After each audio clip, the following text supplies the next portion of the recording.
प्रायवो रक्षितारो दिवे दिवे देवानां भद्रासो मतिर्रोजो यतां देवानां रातिरभिनो निवर्तताम् देवानाय सख्यमुपासेति मा वयं देवानाय प्रतिरन्त्रिवसे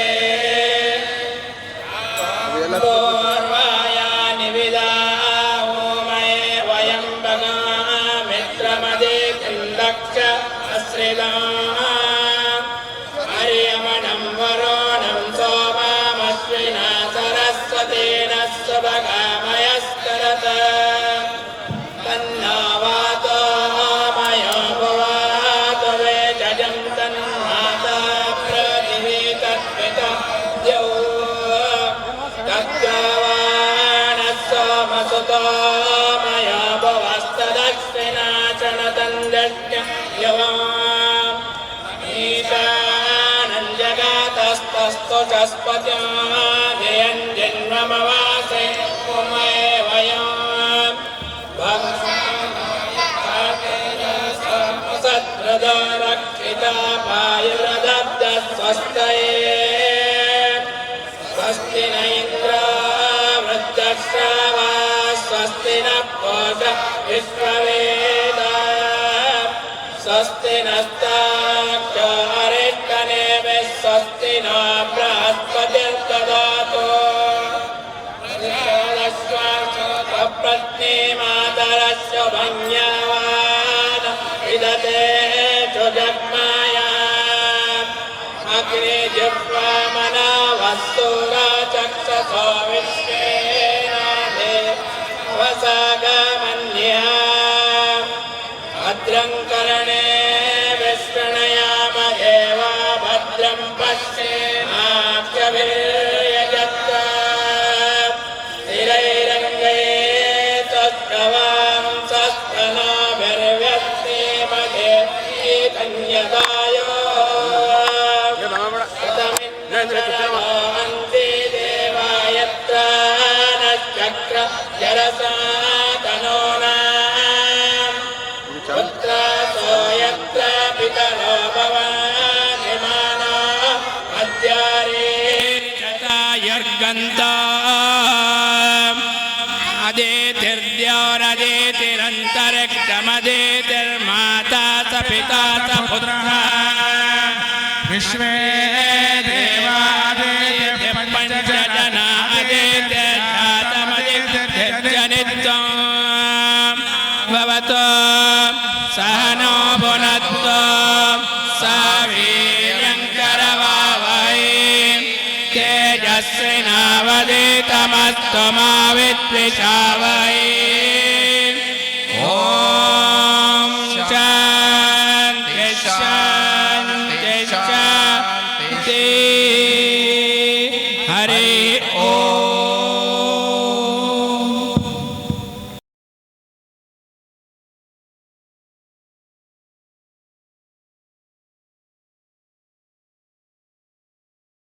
ಕಾರ್ಯಕ್ರಮದ ಸ್ವರೂಪವು ಈ ರೀತಿಯಾಗಿ ಇರುತ್ತದೆ. ಮೊದಲಿಗೆ ಪೂಜ್ಯ ಸ್ವಾಮೀಜಿಗಳು, ಅತಿಥಿಗಳು ಮತ್ತು ವಕ್ತಾರರ ಆಗಮನ, ಸ್ವಾಗತ ಪ್ರಣಾಮ್, ಧ್ವಜಾರೋಹಣ, ಪ್ರಾರ್ಥನೆ, ಸ್ವಾಗತ ಮತ್ತು ಪರಿಚಯ, ವೈಯಕ್ತಿಕ ಗೀತೆ, ವಕ್ತಾರರಿಂದ ಬೌದ್ಧಿಕ್, ಅತಿಥಿಗಳಿಂದ ಹಿತನುಡಿ, ಪೂಜ್ಯರಿಂದ ಆಶೀರ್ವಚನ, ವಂದನಾರ್ಪಣೆ, ಧ್ವಜಾವತರಣದೊಂದಿಗೆ ಈ ಕಾರ್ಯಕ್ರಮವು ಮುಕ್ತಾಯಗೊಳ್ಳುತ್ತದೆ. ಕೆಲವೊಂದಿಷ್ಟು ಸೂಚನೆಗಳಿರುತ್ತವೆ, ಅದರ ಕಡೆ ಗಮನ ಹರಿಸೋಣ. ಎಲ್ಲರೂ ತಮ್ಮ ತಮ್ಮ ಮೊಬೈಲ್ಗಳನ್ನು ಸ್ವಿಚ್ ಆಫ್ ಅಥವಾ ಸೈಲೆಂಟ್ ಮಾಡಬೇಕಾಗಿ ವಿನಂತಿ. ಸಂಘದ ಪದ್ಧತಿಯಂತೆ ಕಾರ್ಯಕ್ರಮದ ಮಧ್ಯೆ ಯಾರೂ ಚಪ್ಪಾಳೆಯನ್ನು ತಟ್ಟದಿರೋಣ. ಕಾರ್ಯಕ್ರಮವು ಸುಮಾರು 1 ಗಂಟೆಗಳ ಕಾಲ ನಡೆಯಲಿದ್ದು ಪೂರ್ಣ ಉಪಸ್ಥಿತಿ ಇರಬೇಕಾಗಿ ವಿನಂತಿ. ವ್ಯವಸ್ಥೆ ಮಾಡಲಾಗಿದೆ, ಅದರ ಸದುಪಯೋಗ ಪಡೆದುಕೊಳ್ಳೋಣ. ಮಾತೆಯರಿಗೆ ವೇದಿಕೆ ಎಡಭಾಗದಲ್ಲಿ ಆಸನದ ವ್ಯವಸ್ಥೆ ಮಾಡಲಾಗಿದೆ, ಅವುಗಳನ್ನು ಬಳಸೋಣ. ಸಾಹಿತ್ಯ ಮಾರಾಟದ ವ್ಯವಸ್ಥೆಯು ವೇದಿಕೆಯ ಮುಂಭಾಗದಲ್ಲಿ ಇರುತ್ತದೆ, ಅದರ ಸದುಪಯೋಗ ಪಡೆದುಕೊಳ್ಳೋಣ.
ಸಂಘ ದಕ್ಷ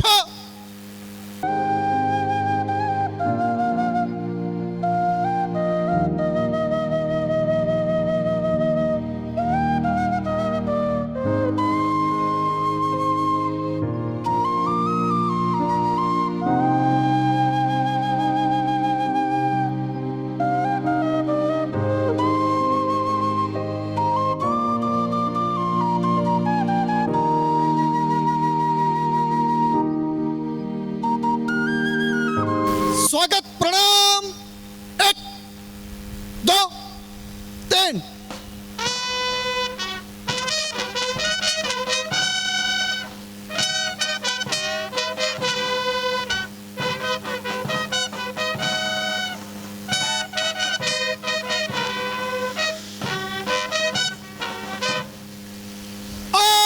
रमा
प्रणाम 1 2 3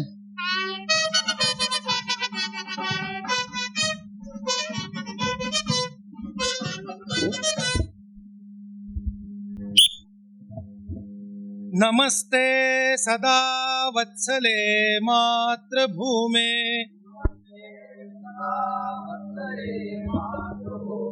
त्वया हिन्दुभूमे सुखं वर्धितोऽहम् महामंगले पुण्यभूमे त्वदर्थे पतत्वेशकायो नमस्ते नमस्ते प्रभो शक्तिमन् हिन्दुराष्ट्राङ्गभूता इमे सादरं त्वां नमामो वयम् त्वदीयाय कार्याय बद्धा कटीयम् शुभामाशिषं देहि तत्पूर्तये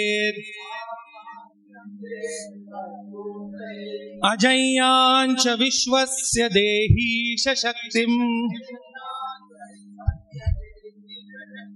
सुशीलं जगद्देन नम्रं भवेत् श्रुतं चैव यत्कण्टकाकीर्णमार्गम् स्वयं स्वीकृतं नः सुगङ्कारयेत् समुत्कर्ष निःश्रेयसस्यैकमुग्रम् परं साधनं नाम वीरव्रतम् तदन्तस्फुरत्वक्षया ध्येयनिष्ठा रुदन्तः प्रजागर्तु तीव्रानिशम् विजेत्री च नः संहता कार्यशक्तिर् विधायास्य धर्मस्य संरक्षणम् परं वै भवन्नेतु मे तत्स्वराष्ट्रम् समर्था भवत्वाशिषा ते भृशम्। भारत माता की जय। ध्वज प्रणाम। 1 2 3 रमा।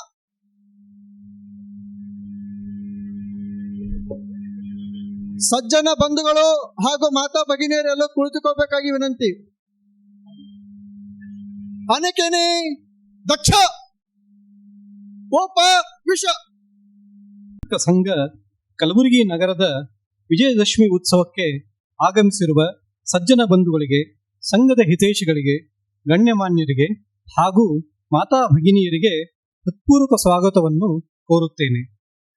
ವೇದಿಕೆ ಮೇಲೆ ಆಸೀನರಾಗಿರುವ ಪೂಜ್ಯ ಶ್ರೀಗಳ ಹಾಗೂ ಹಿರಿಯರ ಪರಿಚಯ. ಈ ಕಾರ್ಯಕ್ರಮದ ದಿವ್ಯ ಸಾನ್ನಿಧ್ಯವನ್ನು ವಹಿಸಿರುವವರು ಪೂಜ್ಯ ಶ್ರೀ ಮರಪ್ಪ ಮುತ್ಯ, ಪೀಠಾಧಿಪತಿಗಳು, ಶ್ರೀ ವೀರಲಿಂಗೇಶ್ವರ ದೇವಸ್ಥಾನ, ಸುಕ್ಷೇತ್ರ ಬಸವಪಟ್ಟಣ.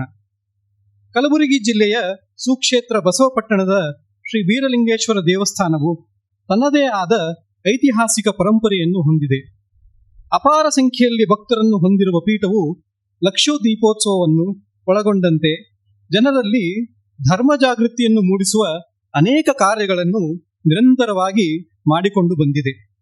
ಪ್ರತಿ ವರ್ಷ ದೀಪಾವಳಿ ಹಾಗೂ ಯುಗಾದಿಯ ಸಂದರ್ಭದಲ್ಲಿ ಸಹಸ್ರಾರು ಸಂಖ್ಯೆಯಲ್ಲಿ ಭಕ್ತರು ಇಲ್ಲಿಗೆ ಬಂದು ಆಶೀರ್ವಾದವನ್ನು ಪಡೆಯುತ್ತಾರೆ. ಧರ್ಮ ಜಾಗೃತಿಯ ಈ ಪೀಠದ 4ನೇ ಪೀಠಾಧಿಪತಿಗಳು ಪೂಜ್ಯ ಶ್ರೀ ಮರಪ್ಪ ಮುತ್ಯನವರು.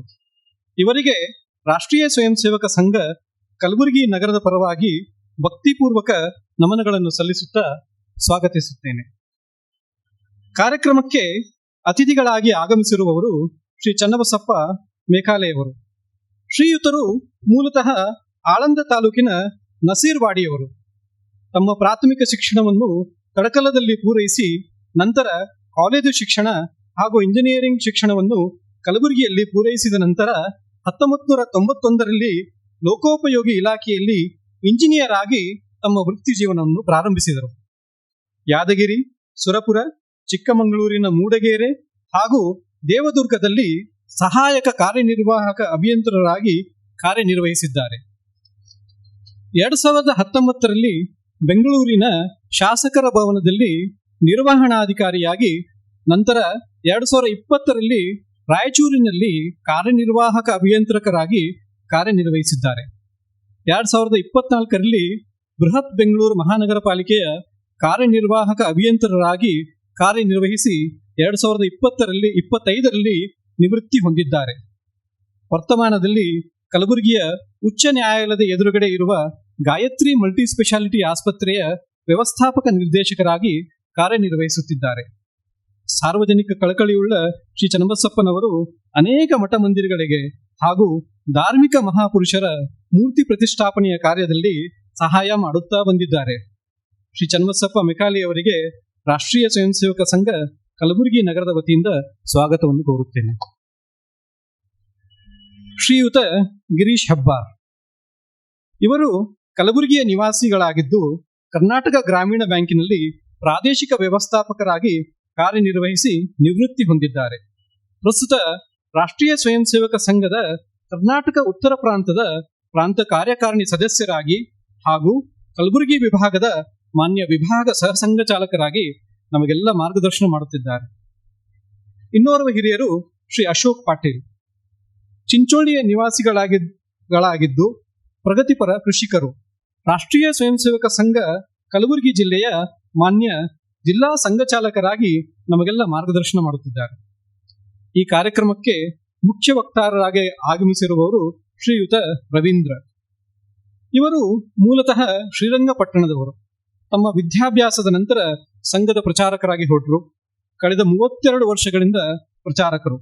ಪ್ರಸ್ತುತ ರಾಷ್ಟ್ರೀಯ ಸ್ವಯಂ ಸೇವಕ ಸಂಘ ಕರ್ನಾಟಕ ಉತ್ತರ ಪ್ರಾಂತದ ಕಾರ್ಯಕಾರಿಣಿಯ ಸದಸ್ಯರು. ವಿಶ್ವವಿದ್ಯಾಲಯಗಳ ಕಾರ್ಯವನ್ನು ಗಮನಿಸುತ್ತಾರೆ. ವೈಯಕ್ತಿಕ ಗೀತೆಯ ನಂತರ ವಕ್ತಾರರು ತಮ್ಮ ಬೌದ್ಧಿಕ ನಡೆಸಿಕೊಡಬೇಕಾಗಿ ವಿನಂತಿ.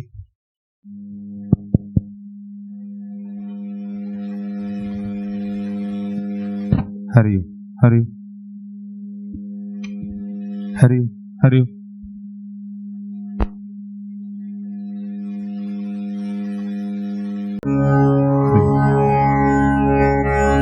संघ चरण चल रहे विराट राज चल रहे विराट राष्ट्र के संघ चरण चल रहे आदि मध्य अंत को देख ना सके कोई भय जनित रूप को देख रहे सभी धर्म स्थापना के काज सगुण रूप ले रहे संघ चरण चल रहे विराट हिंदू राष्ट्र के संघ चरण बढ़ रहे आत्म भाव जागरण यह निदान रोग का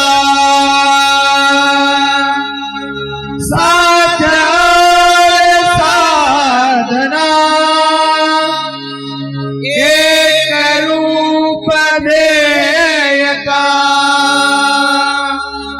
विमग्न हुए कभी काय गोत दे रहे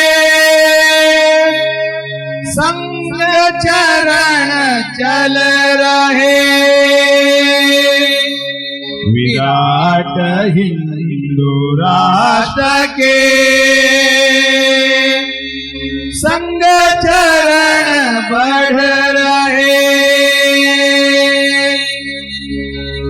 एक से अनेक का मूल तत्व गुंजता सिंधु की समष्टि में बिंदु की स्वरूपता रूप भिन्न भिन्न मात्र आत्म रूप एक है संग चरण चल रहे विराट राष्ट्र पुरुष के संग चरण चल रहे विराट राष्ट्र के संग चरण बढ़ रहे संग चरण बढ़ रहे संग चरण बढ़ रहे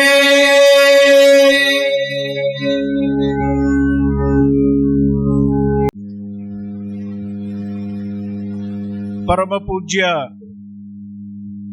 ಯತಿವರಿಯರ ಪಾದಾರವಿಂದಗಳಲ್ಲಿ ಸಾಷ್ಟಾಂಗ ಪ್ರಣಾಮ.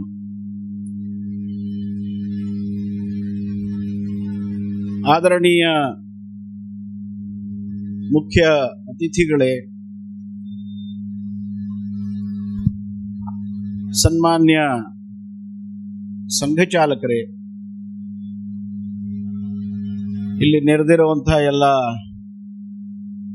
ತಾಯಿ ತಂಗಿಯರೇ, ಬಂಧು ಭಗಿನಿಯರೇ, ಸ್ವಯಂ ಸೇವಕ ಸಹೋದರ,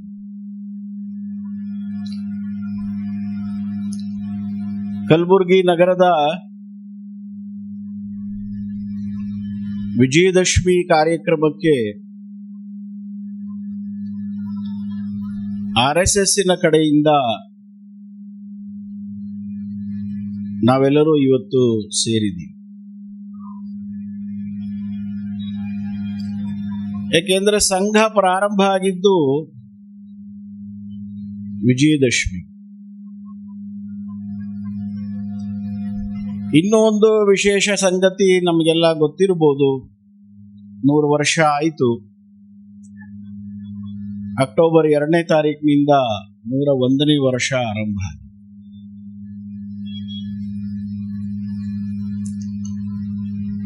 ಸಂಘವನ್ನ ಪ್ರಾರಂಭ ಮಾಡದಂಥ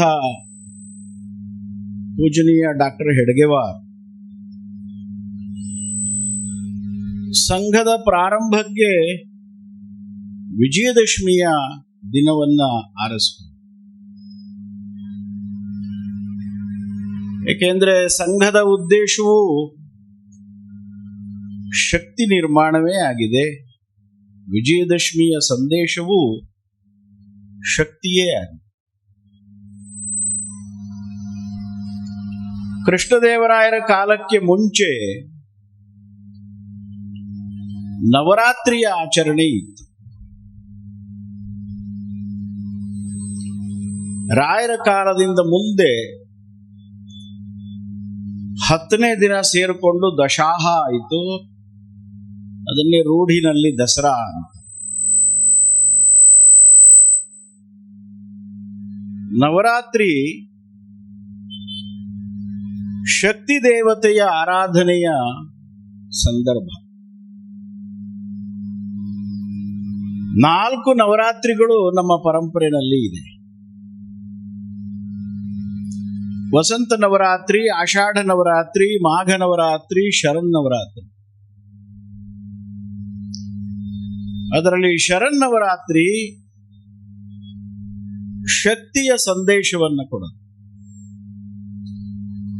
ಪಾರ್ವತೀ ದೇವಿ ಆ 9 ದಿನದಲ್ಲಿ ಬೇರೆ ಬೇರೆ ರೂಪಗಳಿಂದ ಆರಾಧಿಸಲ್ಪಡ್ತಾಳೆ.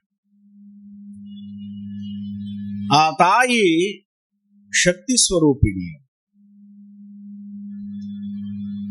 ಆಕೆಯ ದುರ್ಗಾ ಸ್ವರೂಪವನ್ನ ಶ್ರೀರಾಮಚಂದ್ರ 9 ದಿನ ಆರಾಧನೆ ಮಾಡಿ 10ನೇ ದಿನ ಅವನು ರಾವಣ ಸಂಹಾರ ಮಾಡ್ತಾನೆ. ಹಾಗಾಗಿ ಇವತ್ತಿಗೂ ಕೂಡ ವಿಜಯದಶಮಿ ದಿವಸ ರಾಮಲೀಲಾ ಉತ್ಸವಗಳು ನಡೆಯುತ್ತೆ. 3 ದಿನ ಲಕ್ಷ್ಮಿಯಾಗಿ, 3 ದಿನ ಸರಸ್ವತಿಯಾಗಿ, 3 ದಿನ ದುರ್ಗೆಯಾಗಿ ಪಾರ್ವತಿ ಮಾತೆಯನ್ನ ನಾವು ಪೂಜೆ ಮಾಡ್ತಾರೆ.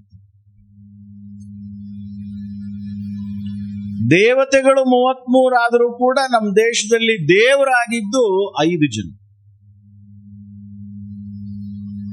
ವಿಷ್ಣು, ಶಿವ, ಸೂರ್ಯ, ಗಣಪತಿ ಮತ್ತು ಪಾರ್ವತಿ. ವೈಷ್ಣವರಿದ್ದಾರೆ, ಶೈವರಿದ್ದಾರೆ, ಸೌರರಿದ್ದಾರೆ, ಗಾಣಾಪತ್ಯರಿದ್ದಾರೆ, ಶಾಕ್ತರಿದ್ದಾರೆ. ತಮಿಳುನಾಡಿನಲ್ಲಿ 6ನೇದೊಂದು ಷಣ್ಮುಗನಾಥನ ಪೂಜೆ ನಡೆಯಿತು. ಇದನ್ನೇ ಆಚಾರ್ಯ ಶಂಕರರು ಪಂಚಾಯತನ ಪೂಜಾ ಪದ್ಧತಿ ಮತ್ತು ಷಡ್ದೇವತಾರಾಧನೆ ಅಂತ ಕರೆದರು. ಆ 5ರಲ್ಲಿ ದೇವರಾಗಿರುವಂಥ ಪಾರ್ವತಿ ದೇವಿ, ಆಕೆ ದುಷ್ಟರ ನಿರ್ಮೂಲನೆ ಮಾಡಿ ನಮಗೆ ಶಕ್ತಿಯ ಸಂದೇಶವನ್ನು ಕೊಡ್ತಾ ಇದ್ದಾಳೆ.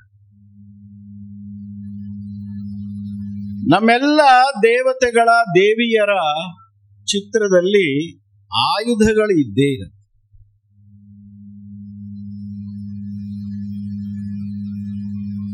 ಆದರೆ ಹಿಂದೂ ಸಮಾಜಕ್ಕೆ ಸ್ವಲ್ಪ ಅದು ಮರ್ತೋಗಿದೆ. ಸೀತಾರಾಮನೇ ನಮಗೆ ಪ್ರಿಯನಾದ ಹೊರತು ಕೋದಂಡರಾಮನನ್ನ ನಾವು ನೆನಪು ಮಾಡ್ಕೊಳ್ಳೋದೇ ಕಮ್ಮಿಯಾಗುತ್ತೆ. ಹಾಗಾಗಿ ನಮ್ಮ ಹಣೆ ಬರಕ್ಕೆ ಆ ರಾಮನಿಗೊಂದು ದೇವಸ್ಥಾನ ಕಟ್ಟೋದಿಕ್ಕೆ 550 ವರ್ಷ ಬೇಕು ಅಂದ್ರೆ ಕಟ್ಟಿದ್ದಕ್ಕೆ ಹೆಮ್ಮೆ ಪಟ್ಟುಕೊಳ್ಳೋಣ, ಆದ್ರೆ ಸೋತಿದ್ದಕ್ಕೆ ನಾಚಿಕೆನೂ ಪಟ್ಕೋಬೇಕಲ್ಲ. ಏಕೆಂದ್ರೆ ಶಕ್ತಿಯ ಆರಾಧನೆಯನ್ನ ಸಮಾಜ ಮರ್ತು ಬಿಡುತ್ತೆ. ಪಾಪ ಕೃಷ್ಣ 16 ವರ್ಷ ಆದ್ಮೇಲೆ ಅವನು ಗೋಪಿಕಾಸ್ತ್ರೀಯರ ಹತ್ರ ಹೋಗ್ಲೇ ಇಲ್ಲ. ಆದ್ರೆ ನಾವು ಕೃಷ್ಣನನ್ನ ಗೋಪಿ ವಲ್ಲಭ ಅಂತ ಕರೆಯೋದು ಬಿಡ್ಲೇ ಇಲ್ಲ. 16 ವರ್ಷ ಆದ್ಮೇಲೆ ಅವನು ಎಂದಿಗೂ ಕೊಡಲು ಹಿಡಿಲೇ ಇಲ್ಲ. ಅವನು ಹಿಡಿದಿದ್ದು ಚಕ್ರ.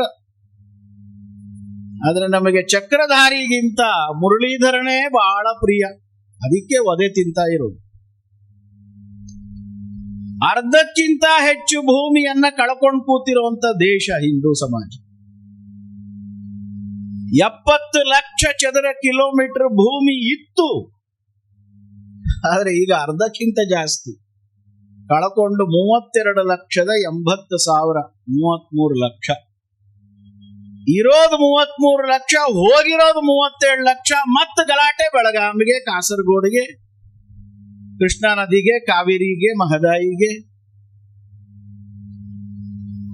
ಶಕ್ತಿಯ ಆರಾಧನೆಯನ್ನ ಮರೆತಾಗ ಸೋಲಲ್ದೆ ಇನ್ನೇನು? ನಿಜ, ಅಣ್ತಮ್ಮಂದ್ರ ನಡುವೆನೇ ವ್ಯಾಜ್ಯಗಳಿರತ್ತೆ ಆಸ್ತಿ ಪಾಸ್ತಿನಲ್ಲಿ ಅಂತ ಹೇಳಿದಾಗ 2 ರಾಜ್ಯಗಳ ನಡುವೆ ಭೂ ವಿವಾದ, ಜಲ ವಿವಾದ, ಭಾಷಾ ವಿವಾದಗಳು ಇರೋದಿಲ್ಲ ಅಂತ ನಾನು ಹೇಳಲ್ಲ. ಇದ್ದೇ ಇರುತ್ತೆ. ಅದರಲ್ಲೂ ದುರ್ದೈವ ಅಂದ್ರೆ ಕೃಷ್ಣಾ ನದಿ ವಿಷಯದಲ್ಲಿ, ಕಾವೇರಿ ವಿಷಯದಲ್ಲಿ, ಬೆಳಗಾಂ ವಿಷಯದಲ್ಲಿ ನೀವು ಕರ್ನಾಟಕ, ಮಹಾರಾಷ್ಟ್ರ, ಆಂಧ್ರ ಅಂತ ಯೋಚನೆ ಮಾಡಕ್ ಹೊರಟ್ರೆ ನ್ಯಾಯ ಕರ್ನಾಟಕದ ಪರವಾಗೇ ಇದೆ. ನ್ಯಾಯಮಂಡಳಿಗಳ ತೀರ್ಪು, ಮಹಾಜನ ತೀರ್ಪು, ಕೃಷ್ಣಾ ನ್ಯಾಯಾಧಿಕರಣದ ತೀರ್ಪು. ಆದ್ರೂ ವ್ಯಾಜ್ಯಗಳು ಅಣ್ತಮ್ಮಂದ ನಡುವೆನೆ ಆಗತ್ತಲ್ಲ ಅನೇಕ ಸಲ. ಇರ್ಬೋದು, ಗಲಾಟೆಗಳು ಆಗ್ತಾ ಇರತ್ತೆ, ಆಗೋದಿಲ್ಲ ಅಂತ ನಾನು ಹೇಳೋದಿಲ್ಲ. ಆದ್ರೆ ಅಣ್ತಮ್ಮಂದ ನಡುವೆ ಜಗಳ ಬೇರೆ, ಕಳ್ಳರ ಜೊತೆ ವ್ಯವಹಾರ ಬೇರೆ. ಹಿಂದೂ ಸಮಾಜಕ್ಕೆ ಅನೇಕ ಸಲ ಕಳ್ಳರ ಜೊತೆ ಜಗಳ ಯಾವುದು, ಅಣ್ತಮ್ಮಂದ್ರ ಜಗಳ ಯಾವುದು ಅನ್ನೋದರಲ್ಲಿ ಕನ್ಫ್ಯೂಷನ್ ಕ್ರಿಯೇಟ್ ಆಗೋದು. ಹಾಗಾಗಿ ದೌರ್ಬಲ್ಯ. ಇವತ್ತು ಸಿಂಧ್ ಪ್ರಾಂತ, ಪಾಕಿಸ್ತಾನದ ಸಿಂಧ್ ಪ್ರಾಂತ ಮತ್ತು ಕರ್ನಾಟಕದ ಭಾರತದ ಗುಜರಾತ್, ಅದರ 2 ನಡುವೆ ಇರುವಂತ 93 ಕಿಲೋಮೀಟರ್ ಉದ್ದದ ಸರ್ಕ್ರೀಕ್ ವಿವಾದ ಏನಿದೆ, ಅದು ನಮಗೆ ಆದ್ಯತೆಯ ವಿಷಯ ಆಗ್ಬೇಕು. ಬೆಳಗಾವಿನ ವಿಷಯ, ಮಹದಾಯಿ ವಿಷಯ ಅಲ್ಲ. ಅದಾಮೇಲೆ ಪಾಕಿಸ್ತಾನವೋ, ಚೀನಾ ದೇಶವೋ, ಅಮೆರಿಕವೋ, ಇಂಗ್ಲೆಂಡೋ ಅವರನ್ನ ಮೊದಲು ತಡೆದು ಆಮೇಲೆ ನಾವು ಎಷ್ಟು ಬೇಕಾದ್ರೂ ಜಗಳ ಆಡೋ. ಮನೆಯಲ್ಲಿ ಮೇನ್ ಡೋರ್ ಒಂದ್ಸಲಿ ಕ್ಲೋಸ್ ಮಾಡಿ ಬಂದ ಮೇಲೆ ಅಣ್ಣ ತಮ್ಮಂದ್ರು ಎಷ್ಟಾರ ಜಗಳ ಆಡ್ಕೊಳ್ಳಿ, ಆದ್ರೆ ಬಾಗಿಲು ತೆಗೆದಿಟ್ಟು ಬಂದು ನಾವು ನಮ್ಮ ರೂಮ್ ನಲ್ಲಿ ಸೇರ್ಕೊಂಡ್ರೆ ಒಳಗಡೆ ನುಗ್ಗೋ ಕಳ್ಳ ನಮ್ಮ ಅಪ್ಪ ಅಮ್ಮನ್ನು ನಾಶ ಮಾಡ್ತಾನೆ, ನಮ್ಮನ್ನು ನಾಶ ಮಾಡ್ತಾನೆ, ನಮ್ಮ ಮನೆಗೂ ಬೆಂಕಿ ಹಚ್ಚುತ್ತಾನೆ ಅನ್ನೋಂತ ಸಾಮಾನ್ಯ ಜ್ಞಾನ ಅನೇಕ ಸಲ ಹಿಂದೂ ಸಮಾಜಕ್ಕೆ ಹೊರಟೋಗುತ್ತೋ ಅಂತ ಅನ್ಸುತ್ತೆ. ಇದೆಲ್ಲದರಿಂದ ಶಕ್ತಿಯನ್ನ ಕಳ್ಕೋತೀವಿ. ನಾನು ಆಗ್ಲೇ ಹೇಳಿದೆ, ನಮ್ಮೆಲ್ಲ ದೇವತೆಗಳು ಅವರು ಶಕ್ತಿಯನ್ನ ನಮಗೆ ಪ್ರದರ್ಶನ ಮಾಡ್ತಾ ಇದ್ದಾರೆ. ರಾಮ ಅಂದ ತಕ್ಷಣ ಕೋದಂಡ ನೆನಪಾಗತ್ತೆ, ಶಿವ ಅಂದ ತಕ್ಷಣ ತ್ರಿಶೂಲ ನೆನಪಾಗತ್ತೆ.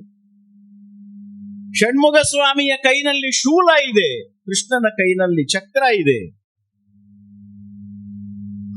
ಆದ್ರೆ ವಿಚಿತ್ರ ಅಂದ್ರೆ ನಾವು ಕೂಡ ಆಯುಧ ನವಮಿ ಅಂತ ಹೆಸರಿಟ್ಟು ಬಿಟ್ಟು ಪೂಜೆ ಮಾಡೋದೆಲ್ಲ ಉಪಕರಣಗಳಿಗೆ ಹೆಸರಿರೋದು ಆಯುಧ ಪೂಜೆ.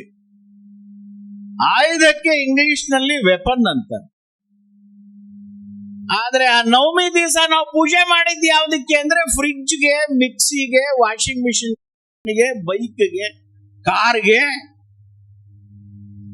ಅಂದ್ರೆ ಆಕ್ಸಿಡೆಂಟ್ ಮಾಡಿ ಸಾಯಿಸೋದಿಕ್ಕೆ ಬೈಕೇ ನಮಗೆ ವೆಪನ್ ಅಂತ ಅರ್ಥ ಮಾಡ್ಕೋಬೇಕಾಗ ಯಾರಾದ್ರೂ ಅಷ್ಟೇ.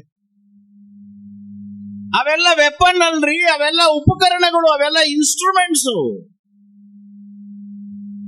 ಇನ್ಸ್ಟ್ರೂಮೆಂಟ್ಸ್ ನ ಪೂಜೆ ಮಾಡೋದಿಕ್ಕೆ ನಾಳೆ ದೀಪಾವಳಿಗೆ ಮುಂಚೆ, ಪಾಡ್ಯಕ್ಕೆ ಮುಂಚೆ ಅಮಾವಾಸ್ಯೆ ಬರುತ್ತಲ್ಲ, ಆವಾಗ ಅದನ್ನೆಲ್ಲ ಪೂಜೆ ಮಾಡೋಣ. ಆದ್ರೆ ದುರ್ಗೆಯ ಆರಾಧನೆ ಮಾಡುವಾಗ ಪೂಜೆ ಮಾಡಬೇಕಾಗಿರೋದು ಆಯುಧಗಳಲ್ವೇ. ಟೊಮೆಟೊ ಕೂಯಕ್ಕೂ ಆಗದೆ ಇರೋ ಚಾಕು ಇಟ್ಕೊಂಡು ಪೂಜೆ ಮಾಡಿ, ಆಯುಧ ಪೂಜೆ ಮಾಡಿ, ಹೋಳಿಗೆ ತಿಂದು ನಮಗೆಲ್ಲ ಸ್ವರ್ಗ ಸಿಕ್ಕಿದ್ದು ಸಿಕ್ಕಿದ್ದು. ನರಸಿಂಹ ಜಯಂತಿ ಆನಂದವಾಗಿ ಮಾಡ್ತೀವಿ. ನರಸಿಂಹ ಅಂತ ಹೆಸರಿಟ್ಟುಕೊಂಡಿರೋರು, ಪ್ರಹ್ಲಾದ ಅಂತ ಹೆಸರಿಟ್ಟುಕೊಂಡಿರೋರು ಕಲಬುರಗಿನಲ್ಲಿ ಏನ್ ಕಮ್ಮಿ ರೀ. ಮತ್ತೆ ಬಹಳ ಭಕ್ತಿಯಿಂದ ನರಸಿಂಹ ಅಂತ ಹೇಳುವಾಗ ನರಸಿಂಹ ದೇವರು ಅಂತ ಹೇಳಿದ್ದೇನು, ಪ್ರಹ್ಲಾದ ಅಂತ ಹೇಳುವಾಗ ಪ್ರಹ್ಲಾದ ರಾಜರು ಅಂತ ಹೇಳಿದ್ದೇನು, ರಾಮ ಅಂತ ಹೇಳುವಾಗ ರಾಮ್ ದೇವರು ಅಂತ ಹೇಳಿದ್ದೇನು. ಮೊನ್ನೆ ಅನಿಮೇಷನ್ ಸಿನಿಮಾ ನರಸಿಂಹನ ಸಿನಿಮಾ ಬಂದ ಕೊನೆ ಅರ್ಧ ಗಂಟೆ ನಾವೆಲ್ಲ ಭಕ್ತಿಯಲ್ಲಿ ಕೊಚ್ಚ ಹೋಗಿದ್ವಿ. ಆದ್ರೆ ನಮ್ಮ ಹಣೆ ಬರಕ್ಕೆ ಆ ನರಸಿಂಹ ಅವತಾರ ಆದಂತ ಜಾಗದಲ್ಲಿ ಒಂದು ದೇವಸ್ಥಾನ ಕಟ್ಟಕ್ ಆಗ್ತಾ ಇಲ್ಲ ಅನ್ನೋದು ನಮಗೆ ತಲೆ ತಗ್ಸೋ ವಿಷಯ ಅಲ್ವೇ. ಯಾಕೆಂದ್ರೆ ಪ್ರಹ್ಲಾದ ಇದ್ದಂತ ಜಾಗ, ನರಸಿಂಹ ಪ್ರಕಟವಾದಂತ ಜಾಗ ಮುಲ್ತಾನ್ ಅನ್ನುವಂತ ಹೆಸರಿನಲ್ಲಿ ಇವತ್ತು ಪಾಕಿಸ್ತಾನದಲ್ಲಿದೆ ಅನ್ನೋದನ್ನ ನಮಗೆ ಎಷ್ಟು ಜನ ಜಿಯೋಗ್ರಫಿ ಪ್ರೊಫೆಸರ್ಗಳು ಹೇಳಿಕೊಟ್ಟಿದ್ದಾರೆ, ಎಷ್ಟು ಮಠ ಮಂದಿರಗಳಲ್ಲಿ ಹೇಳಿಕೊಟ್ಟಿದ್ದಾರೆ. ನರಸಿಂಹನಿಗೆ ಆರಾಧನೆ ಮಾಡಿದ್ದೆ, ನಮಗ್ ಸ್ವರ್ಗ ಸಿಕ್ಕಿದ್ದೆ. ನಮ್ಮ ಹಣೆ ಬರಕ ನರಸಿಂಹನ ದೇವಸ್ಥಾನ ಪಾಳ ಬಿದ್ದು ಹೋಗಿದೆ. ಜಗತ್ತು ನೋಡಿ ನಗತ್ತೆ ನಮ್ಮನ್ನು. ಪ್ರಹ್ಲಾದಪುರಿ ನರಸಿಂಹ ಟೆಂಪಲ್ ಅಂತ ನೀವು ಗೂಗಲ್ ನಲ್ಲಿ ಟೈಪ್ ಮಾಡ್ರಿ, ಪಾಳ ಬಿದ್ದ ದೇವಸ್ಥಾನ ಮುಲ್ತಾನ್ ನಲ್ಲಿದೆ. ಪಂಜಾಬ್, ಪಾಕಿಸ್ತಾನದ ಪಂಜಾಬಿನ ಮುಲ್ತಾನ್. ನಮಗೆ ಬೇಡದೇ ಇರೋ ದೇವಸ್ಥಾನ ಇನ್ನು ಅವ್ರು ಯಾಕೆ ಇಟ್ಕೊಳ್ತಾರೆ? ಶಕ್ತಿಯ ಆರಾಧನೆ.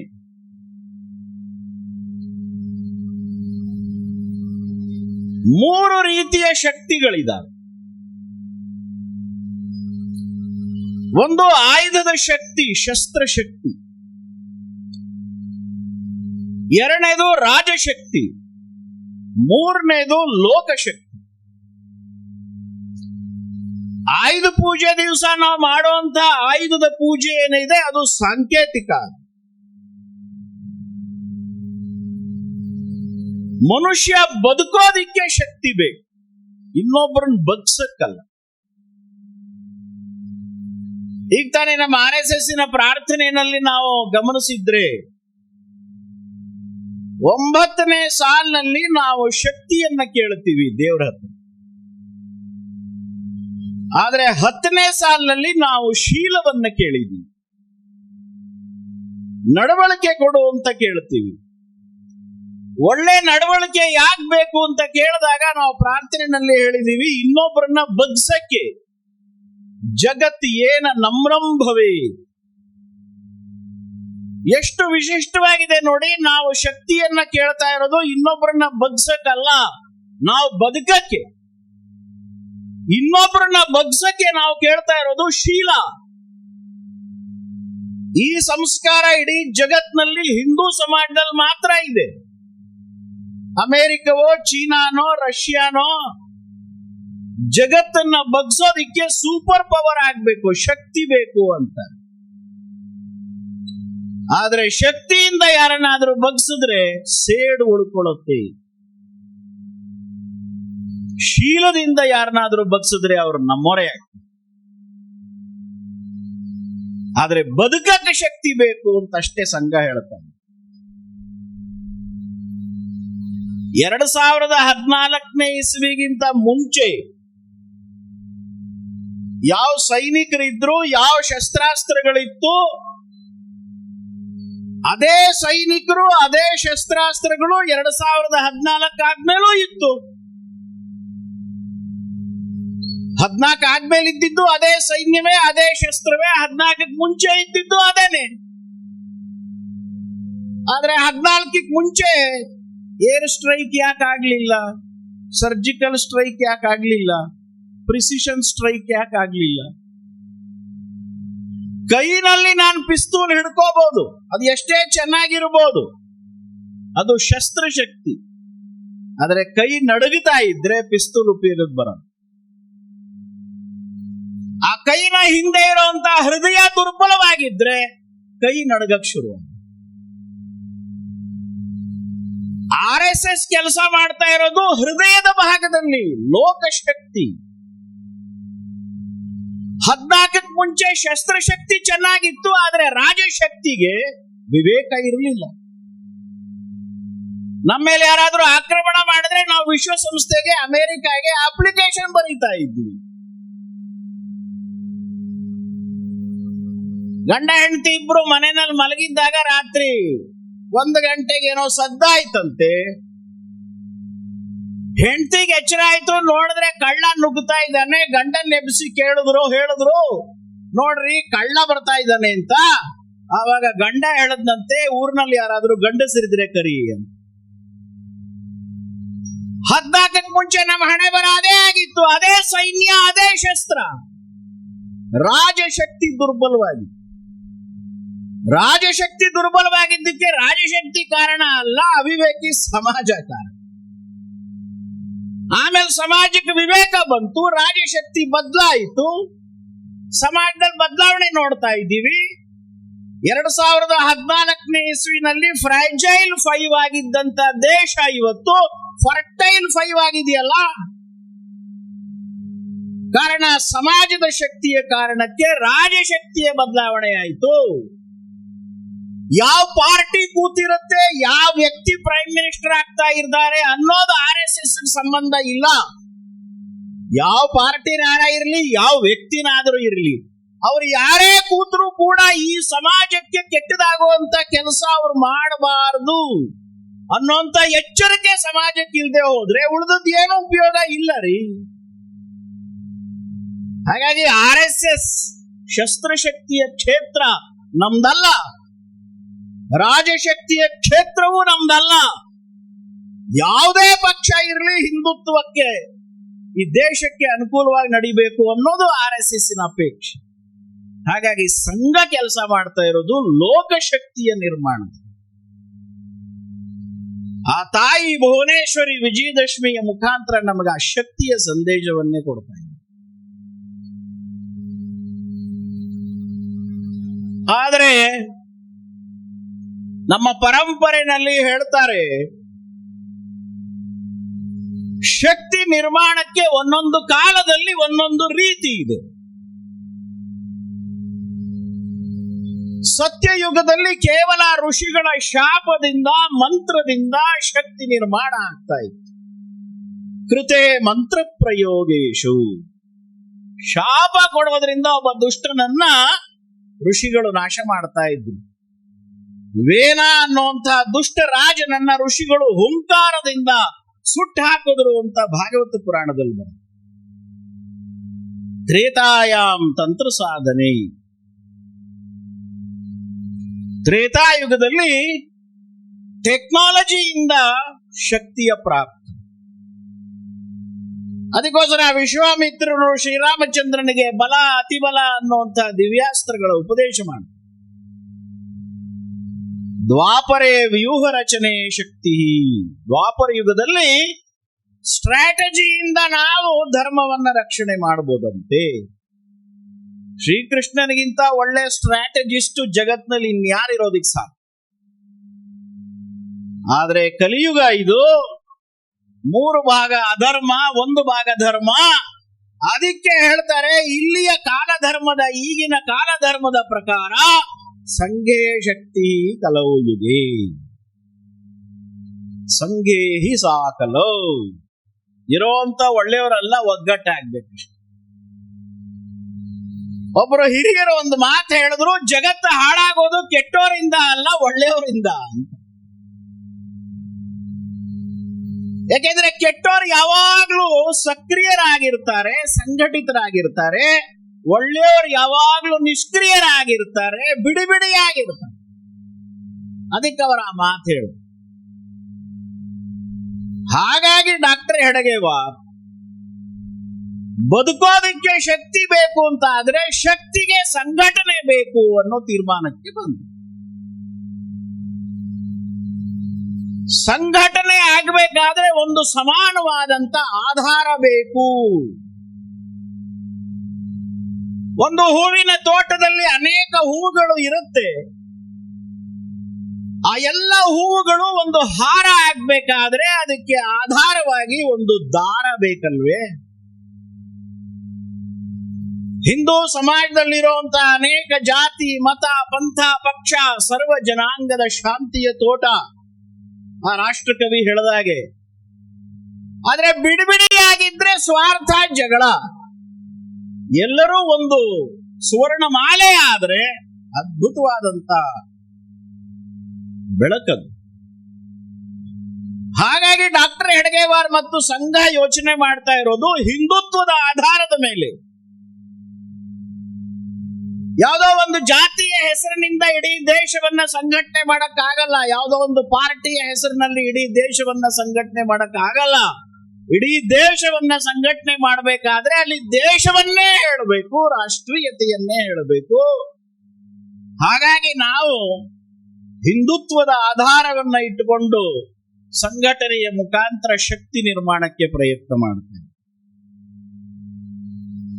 ಹಿಂದುತ್ವ ಅಂತ ನಾವು ಹೇಳ್ತಾ ಇದ್ದ ಹಾಗೇನೆ ಕೆಲವರು ಕನ್ಫ್ಯೂಷನ್ ಕ್ರಿಯೇಟ್ ಮಾಡಕ್ ಶುರು ಮಾಡ್ತಾರೆ. ಆ ಎಲ್ಲಾ ಕನ್ಫ್ಯೂಷನ್ಗೂ ಕೂಡ ಉತ್ತರವನ್ನ ಮೊನ್ನೆ ಬೆಂಗಳೂರಿನ ಬಸವ ಸಂಸ್ಕೃತಿ ಅಭಿಯಾನದ ಸಮಾವೇಶದಲ್ಲಿ ಸನ್ಮಾನ್ಯ ಸಚಿವರಾದಂತ MB ಪಾಟೀಲ್ರು ಕೊಟ್ಟೇ ಬಿಟ್ಟಿದ್ದಾರೆ. ಹಿಂದುತ್ವಕ್ಕೆ MB ಪಾಟೀಲ್ರು ಯಾವ ಡೆಫಿನೇಷನ್ ಕೊಟ್ಟರೋ 100 ವರ್ಷದಿಂದ RSS ಹೇಳ್ತಾ ಇರೋದು ಅದೇ ಡೆಫಿನೇಷನ್. ನೀವು ಯೂನಿವರ್ಸಿಟಿ ಬೋಧನೆಗಳಲ್ಲಿ, ಶಾಲಾ ಕಾಲೇಜಿನ ಬೋಧನೆಗಳಲ್ಲಿ, ಕೋರ್ಟು ಕಚೇರಿಯ ವ್ಯವಹಾರಗಳಲ್ಲಿ ಹಿಂದುತ್ವ ಅನ್ನೋದನ್ನ ರಿಲಿಜನ್ ಅಂತ ಮಾಡ್ಕೂಡಿಸಿದಿರಿ. ಆದ್ರೆ MB ಪಾಟೀಲ್ರು ಎಷ್ಟು ಕರೆಕ್ಟ್ ಆಗಿ ಹೇಳಿದ್ರು, ಭೌಗೋಳಿಕವಾಗಿ ನಾವೆಲ್ಲ ಹಿಂದೂಗಳೇ, ರಿಲಿಜನ್ ದೃಷ್ಟಿಯಿಂದ ಬೇರೆ ಬೇರೆ. ಹಿಂದುತ್ವ ಅನ್ನೋದು ಧರ್ಮ, ಹಿಂದುತ್ವ ಅನ್ನೋದು ರಾಷ್ಟ್ರೀಯತೆ. ಆದ್ರೆ ಹಿಂದುತ್ವ ಅನ್ನೋದು ರಿಲಿಜನ್ ಅಲ್ಲ. ರಿಲಿಜನ್ ಅಂದ್ರೆ ಧರ್ಮ ಅಲ್ಲ, ಅದು ಕೂಡ ಎಲ್ಲ ವಿದ್ಯಾವಂತರೇ ಮಾಡಿರೋ ಎಡವಟ್ಟುಗಳು. ರಿಲಿಜನ್ ಅಂದ್ರೆ ಮತ, ಪೂಜಾ ಪದ್ಧತಿ. ಪೂಜಾ ಪದ್ಧತಿ ನಮ್ ದೇಶದಲ್ಲಿ ಎಷ್ಟು ಬೇಕಾದ್ರೂ ಆಗ್ಲಿ, ಯಾರು ಬೇಡ ಅಂತ. ಯಾರೋ ವೇದ, ಯಾರಿಗೋ ವೇದ ಬೇಡ, ಯಾರೋ ಆಸ್ತಿಕರು, ಯಾರೋ ನಾಸ್ತಿಕರು, ಎಷ್ಟು ಬೇಕಾದ್ರೂ ರಿಲಿಜನ್ಗಳು ನಮ್ಮ ದೇಶದಲ್ಲಿ ಹುಟ್ಲಿ, ಎಷ್ಟು ಬೇಕಾದ್ರೂ ಪೂಜಾ ಪದ್ಧತಿಗಳು ನಮ್ಮಲ್ಲಿ ಹುಟ್ಲಿ, ಆದ್ರೆ ದೇಶ ಒಂದೇ, ದಟ್ ಈಸ್ ಹಿಂದುತ್ವ. ಅದನ್ನೇ ಬಸವರಾಜ ರಾಯರೆಡ್ಡಿಯವರು ಹೇಳಿದ್ರು, ಬಸವರಾಜ ಹೊರಟ್ಟಿಯವರು ಹೇಳಿದ್ರು, ಕೂಡಲ ಸಂಗಮದ ಅಪ್ಪ ಅವರು ಹೇಳಿದ್ರು. ಹಿಂದೂ ಅನ್ನೋದು ಭೌಗೋಳಿಕತೆ, ಹಿಂದೂ ಅನ್ನೋದು ದೇಶ, ಹಿಂದೂ ಅನ್ನೋದು ರಾಷ್ಟ್ರೀಯತೆ. ಅರೆ first year BA text book ನಲ್ಲಿ ಕಲಬುರಗಿ ಯೂನಿವರ್ಸಿಟಿಯ ಟೆಕ್ಸ್ಟ್ ಬುಕ್ ನಲ್ಲಿ ಅದನ್ನೇ ಕಲಿಸಿದಿರಲ್ರಿ. RSS ನವರು ಹಿಂದುತ್ವ ಅಂತ ಹೇಳಿದ ತಕ್ಷಣ ಕಮ್ಯುನಲ್ ಅಂತ ಯಾಕೆ ಹೇಳ್ತೀರಿ ನೀವು? First year BA history text book ಇನ ಮೊದಲನೇ ಪುಟದಲ್ಲೇ ಹೇಳ್ತಾರೆ ಭಾರತಕ್ಕೆ 3 ಹೆಸರುಗಳಿದಾವೆ. ಪ್ರಾಚೀನವಾದ ಹೆಸರು ಭಾರತ. ಕ್ರಿಸ್ತ ಪೂರ್ವ 6ನೇ ಶತಮಾನದಲ್ಲಿ ಪರ್ಷಿಯನ್ರು ಬಂದಾಗ ಅವರು ಸಿಂಧುಗೆ ಹಿಂದೂ ಅಂತ ಹೇಳಿದ್ರು. ಕ್ರಿಸ್ತ ಪೂರ್ವ 4ನೇ ಶತಮಾನದಲ್ಲಿ ಗ್ರೀಕರು ಬಂದಾಗ ಸಿಂಧುಗೆ ಇಂಡಸ್ ಹೇಳಿದ್ರು. ಇಂಡಸ್ ಇದ್ದಿದ್ದು ಇಂಡಿಯಾ ಆಯ್ತು. ಭಾರತ ಅಂದ್ರು ಒಂದೇ, ಹಿಂದೂ ಅಂದ್ರು ಒಂದೇ, ಇಂಡಿಯಾ ಅಂದ್ರು ಒಂದೇ. ನಾನು ಇಲ್ಲೇ ಜೇವರ್ಗಿ ಆದ್ಮೇಲೆ ಈ ಕಡೆ ಕಲಬುರಗಿ ಕಡೆ ಬರ್ತಾ ಇದ್ದಾಗ ಅಮೃತೇಶ್ವರ ಪೆಟ್ರೋಲಿಯಂ ಅಂತ ಒಂದು ಪೆಟ್ರೋಲ್ ಬಂಕ್ ನೋಡಿದೆ. ಅದರದ್ದು ಕಂಪನಿ ಯಾವುದು ಅಂದ್ರೆ ಹಿಂದೂಸ್ತಾನ್ ಪೆಟ್ರೋಲಿಯಂ. ನೆಹರು ಶುರು ಮಾಡಿದ ಕಂಪನಿ ಅದು. Hindustan machine tools, Hindustan aeronautics. ಅರೆ ಹಿಂದೂಗಳಿಗಿಂತ ಹೆಚ್ಚಾಗಿ ನಮ್ಮ ದೇಶವನ್ನ ಹಿಂದೂಸ್ತಾನ ಅಂತ ಕರೆಯೋದು ಕಲಬುರಗಿಯ ಮುಸಲ್ಮಾನರು, ಧಾರವಾಡದ ಮುಸಲ್ಮಾನರು. ಹಿಂದೂ ಅಂದ್ರು ಒಂದೇ, ಭಾರತೀಯ ಅಂದ್ರು ಒಂದೇ, ಇಂಡಿಯನ್ ಅಂದ್ರು ಒಂದೇ. ಯಾರೋ ಒಬ್ರು ಇಂಡಿಯನ್ ನ್ಯಾಷನಲ್ ಕಾಂಗ್ರೆಸ್ ಅಂದ್ರು, ಇನ್ಯಾರೋ ಭಾರತ್ ಸೇವಕ್ ಸಮಾಜ ಅಂದ್ರು, ನಾವು ಹಿಂದೂ ಸಂಘಟನೆ ಅಂತ ಹೇಳ್ತಾ ಇದ್ದೀವಿ. ಎಲ್ಲ ಈಕ್ವಲ್ ಟರ್ಮ್ಸ್. ಅದು ನನ್ನನ್ನ ನಾನು ಹಿಂದೂ ಅಲ್ಲ ಅಂತ ಯಾರು ಹೇಳ್ಕೊಂಡ್ರೆ ನಾನು ಭಾರತೀಯ ಅಲ್ಲ ಅಂತ ಹೇಳ್ದಂಗಾಗತ್ತೆ. ಅದನ್ನೇ MB ಪಾಟೀಲ್ರು ಹೇಳ್ತಾ ಇರೋದು. ಹಿಂದುತ್ವ ಸಿಂಧೂ ನದಿಯ ಪಕ್ಕದಲ್ಲಿರುವಂತ ಭೂಪ್ರದೇಶಕ್ಕೆ ಸಂಬಂಧಪಟ್ಟಿದ್ದು ಅಂತ ಪರ್ಷಿಯನ್ರ ಹೇಳಿದಾಗ ಮುಸಲ್ಮಾನರನ್ನ ಬಿಟ್ಟು ಕ್ರಿಶ್ಚಿಯನ್ರ ಬಿಟ್ಟು ಅಂತ ಅರ್ಥ ಆಗತ್ತೇನ್ರಿ? ಯಾಕೆಂದ್ರೆ ಕ್ರಿಸ್ತ ಪೂರ್ವ 6ನೇ ಶತಮಾನ ಅಂತ ಹೇಳಿದ್ರೆ ಮೊಹಮ್ಮದ್ ಪೈಗಂಬರ್ ಸಾಹೇಬರು ಹುಟ್ಟೋದಿಕ್ಕೆ 1200 ವರ್ಷ ಮುಂಚೆ. ಯೇಸು ಕ್ರಿಸ್ತ ಹುಟ್ಟೋದಿಕ್ಕೆ 600 ವರ್ಷ ಮುಂಚೆ. ಇಡೀ ದೇಶವೇ ಹಿಂದೂಸ್ತಾನ ಅಂದ್ಮೇಲೆ ಇರೋರೆಲ್ಲ ಹಿಂದೂಗಳೇ. ಮತಾಂತರ ಆಗಿರ್ಬೋದಷ್ಟೇ. ಮೊನ್ನೆ ಸನ್ಮಾನ್ಯ ಸಿದ್ದರಾಮಯ್ಯನವರು ಅದನ್ನೇ ಹೇಳಿದ್ರು. ಜಾತಿ ಸಮೀಕ್ಷೆಗೆ ಸಂಬಂಧಪಟ್ಟಂತೆ 47 ಜಾತಿಗಳು ಹಿಂದೂ ಮೂಲ ಜಾತಿಗಳಿಗೆ ಕ್ರಿಶ್ಚಿಯನ್ ಅನ್ನುವಂತ ಪದವನ್ನ ಸೇರಿಸಿದ್ದಾರೆ. ಇದು ಸರಿಯಲ್ಲ ಅಂತ ಹೇಳಿ ಸಮಾಜ ಗಲಾಟೆ ಮಾಡಿದಾಗ ಸನ್ಮಾನ್ಯ ಮುಖ್ಯಮಂತ್ರಿಗಳು ಹೇಳಿದ್ರು, ಹಿಂದೂ ಸಮಾಜದಲ್ಲಿ ಅಸಮಾನತೆ ಇರೋದ್ರಿಂದ ಮತಾಂತರ ಆಗದೆ ಇನ್ನೇನು ಅಂತ ಕೇಳಿದ್ರು. ಅಲ್ಲಿಗೆ ಮತಾಂತರ ಆಗಿದೆ ಅನ್ನೋದಂತೂ ನಿಜ ತಾನೆ ಅವ್ರು ಹೇಳಿದ ಪ್ರಕಾರ. ಅಸಮಾನತೆಗೂ ಆಗಿರ್ಬೋದು, ಭಯಕ್ಕೂ ಆಗಿರ್ಬೋದು, ಮೋಸಕ್ಕೂ ಆಗಿರ್ಬೋದು, ಆಮಿಷಕ್ಕೂ ಆಗಿರ್ಬೋದು. ಆದ್ರೆ ಎಲ್ಲರೂ ಮತಾಂತರ ಆದವ್ರೆ. ಕಲಬುರಗಿ ಇರ್ಬೋದು, ಬೀದರ್ ಇರ್ಬೋದು, ಬಿಜಾಪುರ ಇರ್ಬೋದು, ಹುಬ್ಬಳ್ಳಿ ಇರ್ಬೋದು, ಯಾರು ಒರಿಜಿನಲ್ ಮುಸಲ್ಮಾನರು ಇಲ್ಲ, ಯಾರು ಒರಿಜಿನಲ್ ಕ್ರಿಶ್ಚಿಯನ್ರು ಇಲ್ಲ. MB ಪಾಟೀಲ್ರು ಭೌಗೋಳಿಕವಾಗಿ ನಾವೆಲ್ಲ ಹಿಂದೂಗಳು ಅಂತ ಹೇಳಿದಾಗ ಈ ಭೌಗೋಳಿಕ ಪ್ರದೇಶದಲ್ಲಿರುವಂತ ಜಮೀರ್ ಸಾಹಿಬರು ಹಿಂದೂಗಳೇ, ಅಲ್ತಾಫ್ ಹುಸೇನು ಹಿಂದೂನೇ, ಅಲ್ತಾಫ್ ಹಳ್ಳೂರು ಹಿಂದೂನೇ. RSS ಇಷ್ಟು ದಿವಸ ಹೇಳ್ತಾ ಇತ್ತು, ಅದನ್ನೇ ಇವತ್ತು ಬಸವ ಸಂಸ್ಕೃತಿ ಅಭಿಯಾನದ ಸಮಾರೋಹದಲ್ಲಿ ಎಲ್ಲರೂ ಹೇಳಿದ್ದಾರೆ. ರಾಷ್ಟ್ರೀಯತೆ, ಸಂಸ್ಕೃತಿ, ದೇಶ ಅನ್ನೋ ದೃಷ್ಟಿಯಿಂದ ನಾವೆಲ್ಲ ಹಿಂದೂಗಳು ಅಂತ ಅವತ್ತೆಲ್ಲರೂ ಹೇಳಿದ್ರೋ ಇಲ್ಲವೋ. ಮತಾಂತರ ಆಗಿದ್ದಾರೆ ಅಷ್ಟೇ ಕೆಲವರು. 7ನೇ ಶತಮಾನ 7ನೇ ಶತಮಾನದವರೆಗೂ ರಮೇಶ ಅಂತಾನೆ ಹೆಸರಿಟ್ಟುಕೊಂಡಿದ್ದಂತ ಯಾವುದೋ ವ್ಯಕ್ತಿ ಮತಾಂತರದ ಕಾರಣಕ್ಕೆ ರಹಮತ್ ಆಗಿರ್ಬೋದು ಅಷ್ಟೇ. ನಮಗೇನು ಅದ್ರ ಬಗ್ಗೆ ಆಕ್ಷೇಪಣೆ ಇಲ್ಲ. ಯಾರು ಯಾವ ದೇವರನ್ನ ಬೇಕಾದ್ರೂ ಪೂಜೆ ಮಾಡ್ಲಿ, ಆದ್ರೆ ದೇಶ ಒಂದೇ.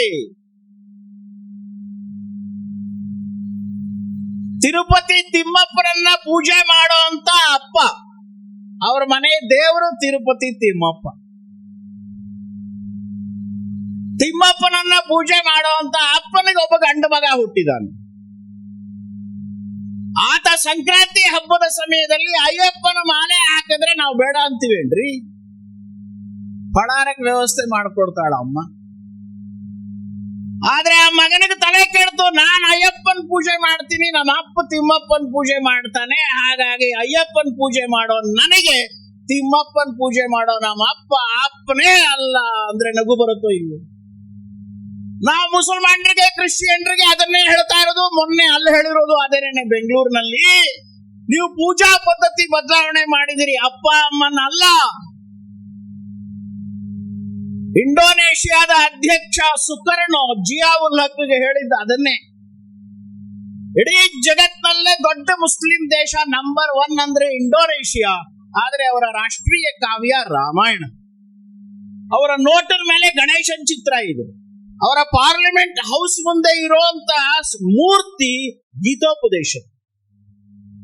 ಜಿಯಾವುಲ್ ಹಕ್ ತಲೆ ಕೆಟ್ಟೋಯ್ತು. ಇಂಡೋನೇಷಿಯಾದ ಅಧ್ಯಕ್ಷ, ಆತನ ಹೆಸರು ಸುಕರ್ಣೋ, ಕರ್ಣ. ನೀವೆಂತ ಮುಸಲ್ಮಾನರು ಅಂತ ಜಿಯಾವುಲ್ ಹಕ್ ಕೇಳಿದಾಗ ನಗನಗತಾ ಸುಕರ್ಣೋ ಹೇಳ್ತಾರೆ, we have changed our religion but not our forefathers. ನಾವು ನಮ್ಮ ಪೂಜಾ ಪದ್ಧತಿ ಬದಲಾವಣೆ ಮಾಡಿದ್ವಿ ಹೊರತು ನಮ್ಮ ಅಪ್ಪ ಅಮ್ಮನಲ್ಲ. ಅಲ್ಲನಾದ್ರೂ ಪೂಜೆ ಮಾಡ್ರಿ, ಗಾಡ್ ಆದ್ರೂ ಪೂಜೆ ಮಾಡ್ರಿ, ಯಾರು ಯಾವ ದೇವ್ರ ಬೇಕಾದ್ರೂ ಪೂಜೆ ಮಾಡ್ರಿ, ಆದ್ರೆ ಭಾರತ ನನ್ನ ತಾಯಿ ಅನ್ನುವಂತ ಸತ್ಯ ಎಂದಿಗೂ ಸತ್ ಹೋಗಲ್ಲ ಸ್ವಾಮಿ. ಅದು ರಾಷ್ಟ್ರೀಯತೆಗೆ ಸಂಬಂಧಪಟ್ಟಿದ್ದು. ಅದನ್ನ ಹಿಡ್ಕೊಂಡಿರೋದು RSS ಹಿಂದುತ್ವ ಅಂತ. ಇಡೀ ದೇಶ ಒಂದಾಗ್ಬೇಕಾ? ಇಡೀ ದೇಶದ ಇತಿಹಾಸ ನೆನಪಾಗ್ಬೇಕಾ? ಇಡೀ ದೇಶದ ಸಂಸ್ಕೃತಿ ನೆನಪಾಗ್ಬೇಕಾ? ಹಿಂದುತ್ವ. ಆದ್ರೆ ಮುಂದಿನ ವಿಷಯಕ್ಕೆ ನಾನು ಬರ್ತೀನಿ. ಹಿಂದೂ ಸಂಘಟನೆ ಮಾಡ್ತೀವಿ, ಹಿಂದೂ ರಾಷ್ಟ್ರೀಯತೆಯನ್ನ ಜಾಗೃತಿ ಮಾಡ್ತೀವಿ ಅಂತ ಹೇಳಿ 1925ನೇ ಇಸ್ವಿನಲ್ಲಿ RSS ಪ್ರಾರಂಭ ಆಯಿತು. ದೇಶಭಕ್ತಿ ಮತ್ತು ಸಂಘಟನೆಯ ಒಗ್ಗಟ್ಟು ಇದೇನು RSS ಕಾಂಟ್ರಾಕ್ಟ್ ಏನಲ್ಲ. ನಮಗೂ ಆ ಭ್ರಮೆ ಏನಿಲ್ಲ. ಅವತ್ತಿನ ಕಾಲಕ್ಕೂ ಇವತ್ತಿನ ಕಾಲಕ್ಕೂ RSS ಹೊರಗಡೆನೂ ಕೂಡ ದೇಶಭಕ್ತಿಯನ್ನ, ಒಗ್ಗಟ್ಟನ್ನ ಕುರಿತು ಪ್ರಾಮಾಣಿಕವಾಗಿ ಯೋಚನೆ ಮಾಡ್ತಾ ಇರುವಂತ ಜನ ಇದ್ದೇ ಇದ್ದಾರೆ. ಆದ್ರೆ ಸಂಘಟನೆ ಅನ್ನೋದು ಬಹಳ ಸೂಕ್ಷ್ಮವಾದಂತ ವಿಷಯ ಅನ್ನೋದು ಮಾತ್ರ 100 ವರ್ಷದಲ್ಲಿ ನಮಗೆ ಅರ್ಥ ಆಯ್ತು. ಒಂದು ಸಂಘಟನೆ 100 ವರ್ಷ ಬದುಕಿದೆ ಅಂತಂದ್ರೆ ಸಾಮಾನ್ಯವಾದಂತ ಮಾತಲ್ಲ ಸ್ವಾಮಿ. ಒಂದೊಂದು ಜಾತಿ, ಒಂದೊಂದು ಮತ, ಒಂದೊಂದು ಪಂಥ ಇರುವಂತ ದೇಶಗಳೇ ಒಬ್ಬೊಬ್ಬರನ್ನ ಇನ್ನೊಬ್ಬರು ಹೊಡೆದಾಡಿ ಸಾಯ್ತಾ ಇದ್ದಾರೆ. ಅಂತದ್ರಲ್ಲಿ ನಮ್ಮ ದೇಶದಲ್ಲಿ ಸಾವಿರಾರು ಭಾಷೆ, ಸಾವಿರಾರು ಜಾತಿ, ಮತ, ಪಂಥ. ಅಪ್ಪ ಬಿಜೆಪಿ ಆದ್ರೆ ಮಗ ಕಾಂಗ್ರೆಸ್, ಎರಡನೇ ಮಗ JDS, ಮೂರನೇವ್ರು ಯಾರು ಸರಿ ಇಲ್ಲ ಅಂತ ಹೇಳ್ಕೊಂಡು ತಿರುಗಾಡ್ತಿರ್ತಾನೆ. ನಡೀತಿರತ್ ನಮ್ ದೇಶ.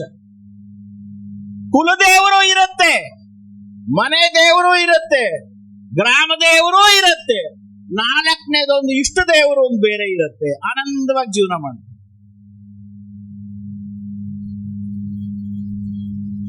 ಸಂಘಟನೆ ಆಗ್ಬೇಕಾದ್ರೆ ಅಲ್ಲಿ ಸಾಮರಸ್ಯ, ಸಮನ್ವಯ. ಒಂದು ಮನೆಯಲ್ಲಿ 4 ಜನ ಒಟ್ಟಿಗೆ ಇರಬೇಕಾದ್ರೆ ಎಷ್ಟು ಕಷ್ಟ ಆಗ್ಬಿಡುತ್ತ ನೀಗ್ಸಿ. ಹಾಗೂ ಹೋಲಿಕೆನಲ್ಲಿ ನಮ್ಮ ಕುಟುಂಬಗಳು ಚೆನ್ನಾಗಿದ್ದಾವೆ ಜಗತ್ತಿನ ಹೋಲಿಕೆನಲ್ಲಿ.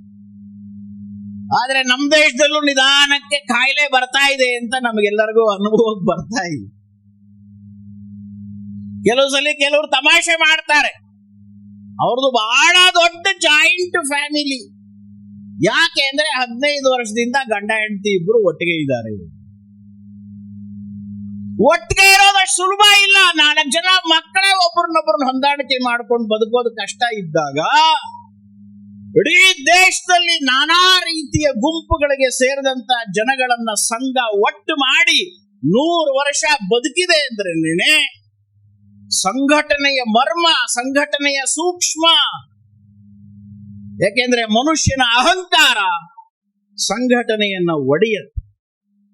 ಇಡೀ ಜಗತ್ತಿಗೆ ಸಂಘಟನೆ ಕಟ್ಟೋದಕ್ಕೆ ಒಂದು ಮಾದರಿಯನ್ನ ಇವತ್ತು RSS ಹಾಕೊಟ್ಟಿದೆ ಅಂತ ನಾವು 100 ವರ್ಷದ ಕಾಲದಲ್ಲಿ ಹೆಮ್ಮೆಯಿಂದ ಹೇಳ್ತಾ ಇದ್ದೀವಿ. ಈ ಕೆಲಸ ಯಾರು ಮಾಡ್ತೀರಿ ಅಂದಾಗ ನಾವು ಹೇಳ್ತೀವಿ ನಾವು ಅಂತ. ಕೆಲಸ ಎಲ್ಲ ಆದ್ಮೇಲೆ ಯಾರು ಮಾಡಿದ್ರಿ ಅಂತ ಕೇಳಿದ್ರೆ ನಾನು ಅಂತ ಫೋಟೋಗೆ ನಾವು ಪೋಸ್ ಕೊಟ್ಟು ಸಂಘಟನೆ ಒಡೆಯತ್ತೆ. RSS ಅಲ್ಲಿ ನಮಗೆ ಉಲ್ಟಾ ಹೇಳ್ಕೊಡ್ತಾರೆ, ಈ ಕೆಲಸ ಯಾರು ಮಾಡ್ತೀರಿ? ನಾನ್ ಮಾಡ್ತೀನಿ. ಕೆಲಸ ಆದ್ಮೇಲೆ ಯಾರು ಮಾಡಿದ್ರಿ? ನಾವೆಲ್ಲ ಸೇರಿ. ಮೇಷ್ಟ್ರ ಬಗ್ಗೆ ಹುಡುಗರು ಮಾತಾಡ್ಕೊಳ್ಳೋದು, ಅಪ್ಪನ ಬಗ್ಗೆ ಮಕ್ಕಳು ಮಾತಾಡ್ಕೊಳ್ಳೋದು, ದೊಡ್ಡವ್ರ ಬಗ್ಗೆ ಚಿಕ್ಕವ್ರು ಮಾತಾಡ್ಕೊಳ್ಳೋದು ಸಂಘಟನೆ ಒಡೆಯತ್ತೆ. ಅದ್ರ ಬದಲು ನಮ್ಮ ಸಂಘದಲ್ಲಿ ನಮಗೆ ಹೇಳ್ಕೊಡ್ತಾರೆ, ಒಳ್ಳೇದಿದ್ರೆ ಎಲ್ಲರಿಗೂ ಹೇಳು, ಹಾರಿಸಾಂಟಲ್. ಕೆಟ್ಟದಿದ್ರೆ ಮೇಲ್ನವ್ರಿಗೆ ಮಾತ್ರ ಹೇಳು. ಆ ಎಚ್ಚರಿಕೆ ಎಲ್ಲಿ ಪಾಲನೆ ಆಗತ್ತೆ ಅಲ್ಲಿ ಇಂಥ ಒಳ್ಳೊಳ್ಳೆ ಕಾರ್ಯಕ್ರಮಗಳು ಆಗತ್ತೆ. ಸಂಘಟನೆಯ ಶಕ್ತಿ ನಿರ್ಮಾಣ. ಮನುಷ್ಯನಿಗೆ 100 ಸಲ ಸನ್ಮಾನ ಮಾಡಿದ್ರು ಕೂಡ ಒಂದ್ಸಲಿ ಅವಮಾನ ಮಾಡಿದಾಗ ಸಿಟ್ಟು ಮಾಡ್ಕೊಂಡ್ಬಿಡು. ಸಂಘಟನೆ ಒಡೆಯದು. 100 ಸಲ ಸಾಲ ಕೊಟ್ಟಿರ್ರಿ, ಒಂದ್ಸಲಿ ಕೊಡ್ಲಿಲ್ಲ, ಅದೊಂದನ್ನ ಹೇಳ್ಕೊಂಡು ತಿರ್ಗಾಡ್ತಾ ಇರ್ತಾನೆ. ಎಲ್ಲ ಒಗ್ಗಟ್ಟು ಹಾಳಾಗತ್ತೆ. ಈ ರೀತಿ ಅನೇಕ ಸಣ್ಣ ಪುಟ್ಟ ಸೂಕ್ಷ್ಮಗಳನ್ನ ಅರ್ಥ ಮಾಡಿಕೊಂಡು ಕಾರ್ಯಕರ್ತರ ಬಲದ ಮೇಲೆ ಇಷ್ಟು ವರ್ಷಗಳ ಕಾಲ ಇಷ್ಟು ದೊಡ್ಡ ಸ್ವರೂಪದಲ್ಲಿ ಈ ಸಂಘಟನೆಯನ್ನ ಕಟ್ಟೋವಾಗ್ಲೂ ಕೂಡ ಯಾವುದೇ ಅಧಿಕಾರದ ಆಧಾರದಲ್ಲಾಗಲಿ, ಯಾವುದೇ ದುಡ್ಡಿನ ಆಧಾರದಲ್ಲಾಗಲಿ ಸಂಘಟನೆಯನ್ನ ಕಟ್ಟಿಲ್ಲ ಅನ್ನೋದನ್ನ ನಾವು ಗಮನಿಸ್ಬೇಕು. ನಮಗೆ ಕೆಲವು ರಾಜಕೀಯ ಪಕ್ಷದ ಕಾರ್ಯಕರ್ತರು ಸಿಕ್ಕಿದಾಗ ನಾವು ಕೇಳ್ತಾ ಇರ್ತೀವಿ, ನಿಮ್ ಕಾರ್ಯಕ್ರಮ ಇತ್ಯಾದಿಗಳಾದಾಗ ಖರ್ಚಿಗೆ ಏನ್ ಮಾಡ್ತೀರಿ? ಯಾರೋ ಎಲೆಕ್ಟೆಡ್ ಮೆಂಬರ್ಸ್ ಕೊಡ್ತಾರೆ ಅಂತ ಹೇಳುತ್ತೆ. ಇಡೀ ಸಂಘಟನೆ ಎಲೆಕ್ಟೆಡ್ ಮೆಂಬರ್ಸ್ ಆಧಾರದ ಮೇಲಿದೆ ಇವತ್ತು ಇಡೀ ದೇಶದ ರಾಜಕೀಯ. ಒಳ್ಳೆ ಲಕ್ಷಣ ಅಲ್ಲ ಇದು. ಆ ವಿಷಯದಲ್ಲಿ RSS ಒಂದು ದೊಡ್ಡ ಕ್ರಾಂತಿ ಮಾಡಿದೆ. ಸಂಘಕ್ಕೆ ಜನಶಕ್ತಿ ಬೇಕಾ? ನಾನ್ ಕೆಲಸ ಮಾಡ್ತೀನಿ. ಧನಶಕ್ತಿ ಬೇಕಾ? ನಾನ್ ಕೆಲಸ ಮಾಡ್ತೀನಿ. ನನ್ ಸಮಯ ಕೊಡ್ತೀನಿ. ನಾನ್ ಕಷ್ಟ ಪಡ್ತೀನಿ. ಸುಮಾರು 2-2.5 ಸಾವಿರ ಜನ ಇಲ್ಲಿ ಸೇರಿಸಬೇಕಾದ್ರೆ 2-3 ತಿಂಗಳು ನಮ್ಮ ಕಾರ್ಯಕರ್ತರು ಅದು ಎಷ್ಟು ಶ್ರಮ ಪಟ್ಟಿರ್ಬೇಕು ಅನ್ನೋದು ನಮಗೆಲ್ಲರಿಗೂ ಅಂದಾಜಾಗತ್ತೆ. ಸಂಘವನ್ನ ಕಳೆದ 60-70 ವರ್ಷದಿಂದ ನಾವೆಲ್ಲ ಕಲಬುರಗಿಯ ಮಂದಿ ನೋಡಿದೀವಿ. ಆದ್ರೆ ಅವ್ರಿಗೆ ಸ್ವಂತಕ್ಕೆ ಏನೂ ಸಿಗಲ್ಲ. ಸ್ವಂತಕ್ಕೆ ಏನೋ ಸಿಗದೆ ಇದ್ದಾಗ್ಲೂ ಇದನ್ನೆಲ್ಲ ಮಾಡ್ತಾರೆ ಅನ್ನೋದೇ ಅನೇಕರಿಗೆ ಅರ್ಥ ಮಾಡ್ಕೊಳಕ್ಕೆ ಆಗಲ್ಲ. ಇಲ್ಲ ನಿಮ್ಗೇನೋ ಸಿಗತ್ರಿ, ಮೋದಿಯಿಂದ ಏನೋ ಒಂದು ಇಂಟರ್ನಲ್ ಚಾನಲ್ ಇದೆ ರೀ, ಮಾತಾಡ್ಕೊಳ್ಳೋರು ಉಂಟು. ಏನು ಸಿಗಲ್ಲ, ಉಲ್ಟಾ ಜೇಬಲ್ಲಿರೋದು ಹೋಗತ್ತೆ. ನಮ್ಮ ಸರ್ಸಂಚಾಲಕರು ಹೇಳ್ತಾ ಇರ್ತಾರೆ, ನನಗೇನೋ ಲಾಭ ಆಗತ್ತೆ ಅಂತ ಅನ್ಕೊಂಡು ನೀವು RSS ಬರಬೇಡಿ. ಬರೋದ್ರಿಂದ ನೀವು ಹಾಳಾಗ್ತೀರಿ, ಸಂಘನೂ ಹಾಳು ಮಾಡ್ತೀರಿ. ನನಗೇನೂ ಸಿಗಲ್ಲ. ಸಾಯೋವರೆಗೂ ಸಂಘದ ಕೆಲಸ ಮಾಡಿ ಇನ್ನೇನು ವೆಂಟಿಲೇಟರ್ ತೆಗೆದ್ರೆ ಪ್ರಾಣ ಹೋಗುತ್ತೆ ಅಂತ ಡಾಕ್ಟರ್ ಡಿಕ್ಲೇರ್ ಮಾಡಿದಾಗ್ಲೂ ಕೂಡ ನಗರ ಕಾರ್ಯವಾಹ ಮುಖ್ಯ ಶಿಕ್ಷಕನ ಬೆಡ್ ಬಂದು ಥ್ಯಾಂಕ್ಸ್ ಅಂತ ಹೇಳಲ್ಲ. ಇದು RSS. ಉಲ್ಟಾ ಜೇಬಲ್ಲಿರೋದು ಕೊಡ್ಬೇಕು, ನಮ್ ಸಮಯ ಕೊಡ್ಬೇಕು. ಇನ್ ಕೆಲವರು ಇನ್ನೊಂದು ಭ್ರಮೆ ಹೇಳ್ತಾರೆ, ನನಗೇನೂ ಸಿಗಲ್ರಿ ಆದ್ರೆ ಮನಸ್ಸಿಗೆ ನೆಮ್ಮದಿ ಸಿಗತ್ತೆ ಅಂತ. ಇದಕ್ಕಿಂತ ದೊಡ್ಡ ಸುಳ್ಳು ಇನ್ನೊಂದು. ತಲೆ ಕೆಟ್ಟೋಗತ್ತೆ. ಯಾಕೆಂದ್ರೆ ದೇವ್ರ ಕೆಲಸ ಮಾಡಿದಾಗ ಮನಸ್ಸಿಗೆ ಶಾಂತಿ ಸಿಗತ್ತೆ, ದೇಶದ ಕೆಲಸ ಮಾಡಿದಾಗ ತಲೆ ಕೆಟ್ಟೋಗುತ್ತೆ. ಯಾಕೆಂದ್ರೆ ದೇವರು ನಾವು ಮಾಡಿದ್ದನ್ನ ಲೆಕ್ಕ ಹಾಕ್ತಾನೆ, ಸಮಾಜ ನಾವು ಮಾಡದೇ ಇರೋದನ್ನ ಲೆಕ್ಕ ಹಾಕ್ತಾನೆ. ದೇವರು ನಾವು ಮಾಡಿದ್ದು ಸರಿಯನ್ನ ಲೆಕ್ಕ ಹಾಕ್ತಾನೆ, ದೇಶ ನಾವು ಮಾಡಿದ್ದು ತಪ್ಪನ್ನ ಲೆಕ್ಕ ಹಾಕುತ್ತೆ. ಯಾಕೆಂದ್ರೆ ಇರೋದೇ ಹಾಗೆ. ನನ್ನ ಕೆಲಸ ಇದು. ಇಷ್ಟಾದ್ಮೇಲೂ ಸ್ವಯಂ ಸೇವಕ ಮಾಡ್ತಾನೆ. ಯಾಕೆ ಅಂದ್ರೆ ನಾನ್ ಕೆಲಸ ಮಾಡ್ತಾ ಇರೋದು RSS ಅನ್ನೋ ಬ್ರ್ಯಾಂಡ್ ಅನ್ನ ಬೆಳೆಸಕ್ಕಲ್ಲ. 100 ವರ್ಷ ಆಗ್ತಾ ಇದೆ ಅನ್ನೋದು RSS ಗೆ ಏನು ಹೆಮ್ಮೆಯ ವಿಷಯ ಅಲ್ಲ. ICU ನಲ್ಲಿರೋ ಮನುಷ್ಯ 25 ವರ್ಷದಿಂದ ನನ್ನ ಮಗ ICU ನಲ್ಲಿದ್ದಾನೆ ಅಂತ ಅಪ್ಪ ಏನಾರ ಮೀಸೆ ತಿರುಕೋತಾನೇನ್ರಿ? ಆದಷ್ಟು ಬೇಗ ಹೊರಗಡೆಗೆ ಬರ್ಬೋದು. ಜಪಾನ್ ನಲ್ಲೋ ಇಂಗ್ಲೆಂಡ್ ಅಲ್ಲೋ ದೇಶಭಕ್ತಿಯನ್ನ ಕಲಿಸೋದಿಕ್ಕೆ RSS ತರ ಒಂದು ಕೃತಕವಾದ ವ್ಯವಸ್ಥೆ ಇಲ್ಲ. ಸಹಜವಾಗಿ ಯೂನಿವರ್ಸಿಟಿಗಳಲ್ಲಿ, ಕಾಲೇಜ್ಗಳಲ್ಲಿ, ಮನೆಗಳಲ್ಲಿ, ಚರ್ಚ್ಗಳಲ್ಲಿ ರಾಷ್ಟ್ರೀಯತೆಯನ್ನ ಬಿತ್ತಿ ಬೆಳೆಸ್ತಾರೆ. ನಮ್ಮ ದೇಶದಲ್ಲಿ ಅಲ್ಲಿ ಕೊರತೆ ಕಾಣಿದ್ರಿಂದಾಗಿ RSS ಅನ್ನುವಂತ ಒಂದು ICU ಆರ್ಟಿಫಿಷಿಯಲ್ ಆದಷ್ಟು ಬೇಗ ಇದು ಹೊರಟೋಗ್ಬೇಕು. 70 ವರ್ಷದಿಂದ ಕಲಬುರಗಿನಲ್ಲಿ RSS ಇದೆ ಅಂತ ಅನ್ಕೊಂಡು ಮೀಸೆ ತಿರುಕೊಂಡು ಏನ್ ಮಾಡೋದು? ಇದು ನಮಗದೆಲ್ಲ ಬೇಕಾಗಿರೋದು. ಕಲಬುರಗಿನಲ್ಲಿ ಲವ್ ಜಿಹಾದ್ ಕಮ್ಮಿ ಆಯ್ತಾ? ಕಲಬುರಗಿನಲ್ಲಿ ಮತಾಂತರ ಕಮ್ಮಿ ಆಯ್ತಾ? ಕಲಬುರಗಿನಲ್ಲಿ ಗೋಹತ್ಯೆ ಕಮ್ಮಿ ಆಯ್ತಾ? ಕಲಬುರಗಿನಲ್ಲಿ ಜಾತಿ ಸಾಮರಸ್ಯ ಬಂತ? ಅಸ್ಪೃಶ್ಯತೆ ಹೋಯ್ತಾ? ಬಡತನ ನಿವಾರಣೆ ಆಯ್ತಾ? ಇದು RSS ಮೌಲ್ಯಮಾಪನ ಹೊರತು ಎಷ್ಟು ಸಾವಿರ ಜನ ಸಂಚಲನ ಮಾಡಿದ್ವಿ ಅನ್ನೋದಲ್ಲ ಅಂತ ನಮಗ್ ಗೊತ್ತು. ಸಂಘಟನೆ ಕೆಲಸ ಮಾಡ್ತಾ ಇರೋದು ದೇಶಕ್ಕೆ, ನಾವು ದೀರ್ಘಕಾಲ ಬದುಕ್ತಾ ಇರೋದಕ್ಕೆ ಅದು ಒಂದು ಕಾರಣ. ಪ್ರಾರ್ಥನೆ ಸಂಘದ್ದು, ಪ್ರಾರ್ಥನೆ ಮಾಡೋ ಸ್ವಯಂ ಸೇವಕ, ಪ್ರಾರ್ಥನೆ ಮಾಡೋ ಸಂಘದ ಕಾರ್ಯಕ್ರಮದಲ್ಲಿ. ಆದ್ರೆ ಕೊನೆಯಲ್ಲಿ ಹೇಳೋದು RSS ಕಿ ಜೈ ಅಲ್ಲ, ಭಾರತ್ ಮಾತಾ ಕಿ ಜೈ.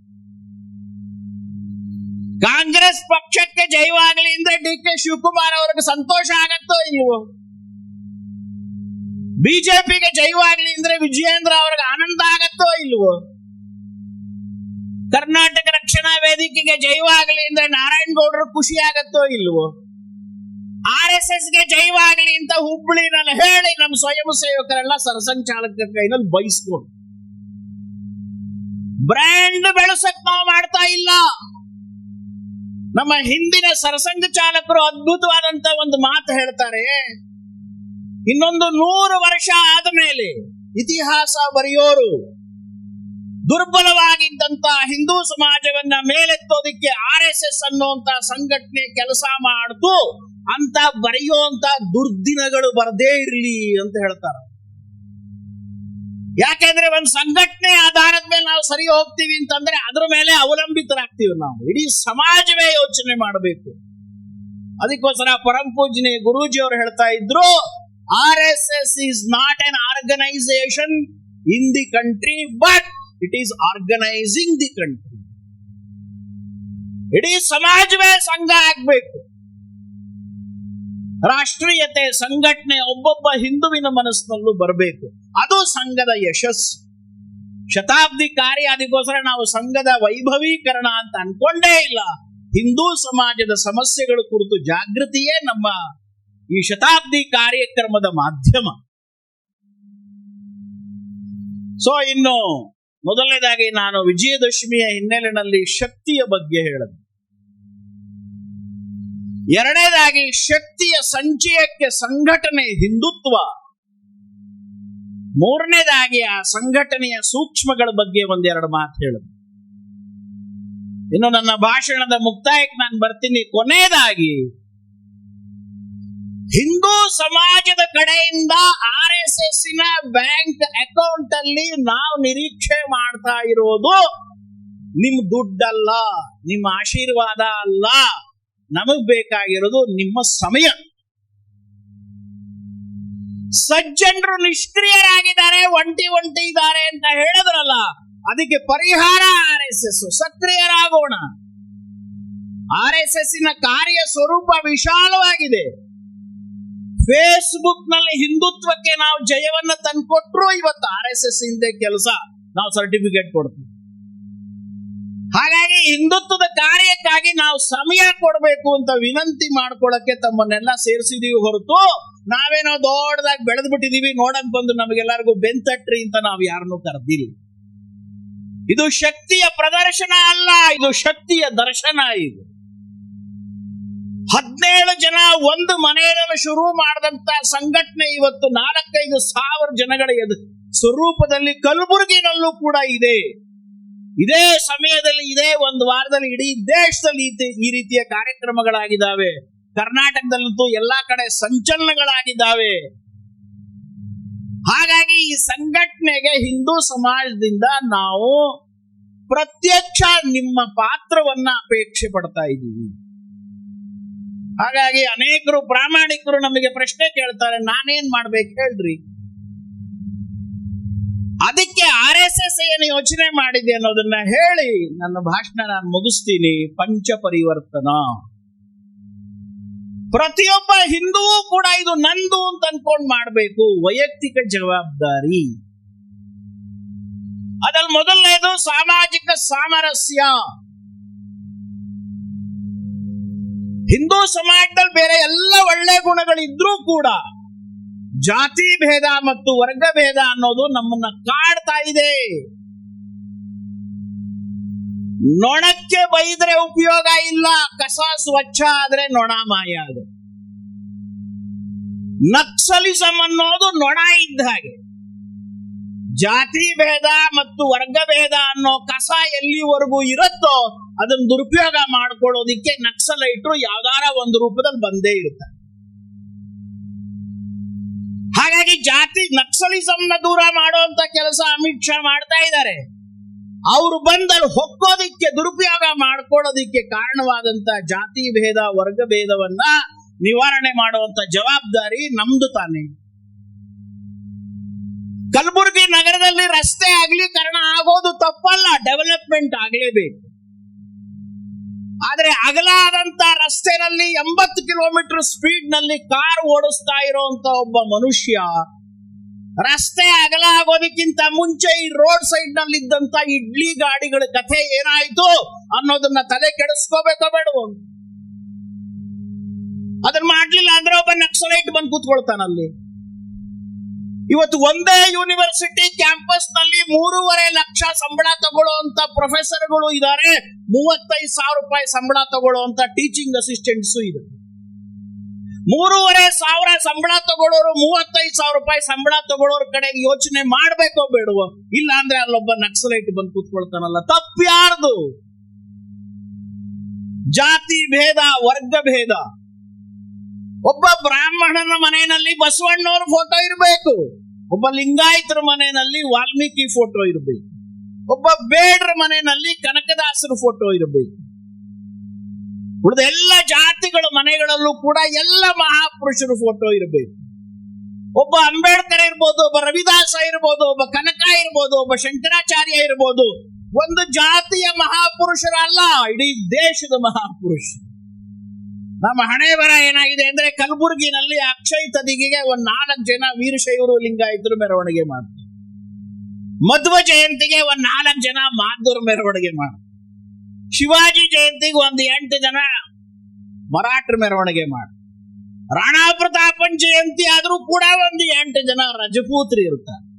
ಮೊಹಮ್ಮದ್ ಪೈಗಂಬರ್ ಜನ್ಮ ದಿನಾಚರಣೆ ಆದ್ರೆ ಕಲಬುರಗಿ ನಗರದಲ್ಲಿ ಬೈಕ್ ಓಡ್ಸಕ್ ಜಾಗ ಇರೋದಿಲ್ಲ. ಯಾರನ್ನ ಬೈಯೋಣ ಸ್ವಾಮಿ?